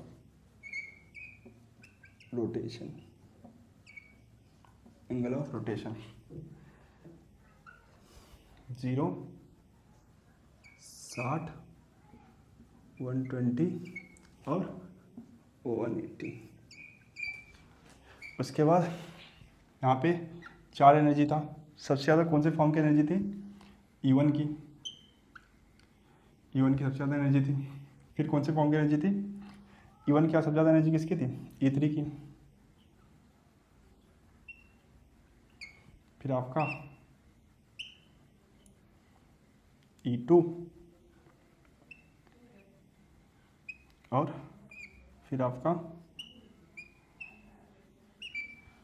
E4 है कि नहीं, ऐसे ही था ना। E4 की एनर्जी सबसे कम थी। चलिए बताइए, जब एंगल ऑफ रोटेशन 0 था तो कौन सा फॉर्म बन के आया था, इक्लिप्स फॉर्म बन के आया था। और इक्लिप्स में भी कौन सा फॉर्म बन के आया था, परफेक्टली या फुल्ली इक्लिप्स। उसकी एनर्जी को हमने E1 बोला था और वो सबसे ज़्यादा था। और जब मैंने इसको 60 डिग्री रोटेट किया था तो कौन सा फॉर्म बन के आता है, स्टैगर्ड फॉर्म। स्टैगर्ड में भी कौन सा, गॉच। और गॉच के एनर्जी को हमने E2 बोला था। फिर इसको 60 डिग्री रोटेट किया था तो कौन सा फॉर्म बन के आया था, इक्लिप्स फॉर्म बन के आया था। और इक्लिप्स में भी कौन सा इक्लिप्स बन के आया था, पार्शियल इक्लिप्स। उसकी एनर्जी को हमने E3 बोला था। तो ये आपका E3 यहीं पे है ना। उसके बाद 180 डिग्री जब आपका एंगल ऑफ रोटेशन आया था तो कौन सा फॉर्म बन के आया था, एंटी फॉर्म बन के आया था। एंटी फॉर्म का एनर्जी को हमने क्या बोला था, E4। तो ऐसा होगा कुछ, ठीक है।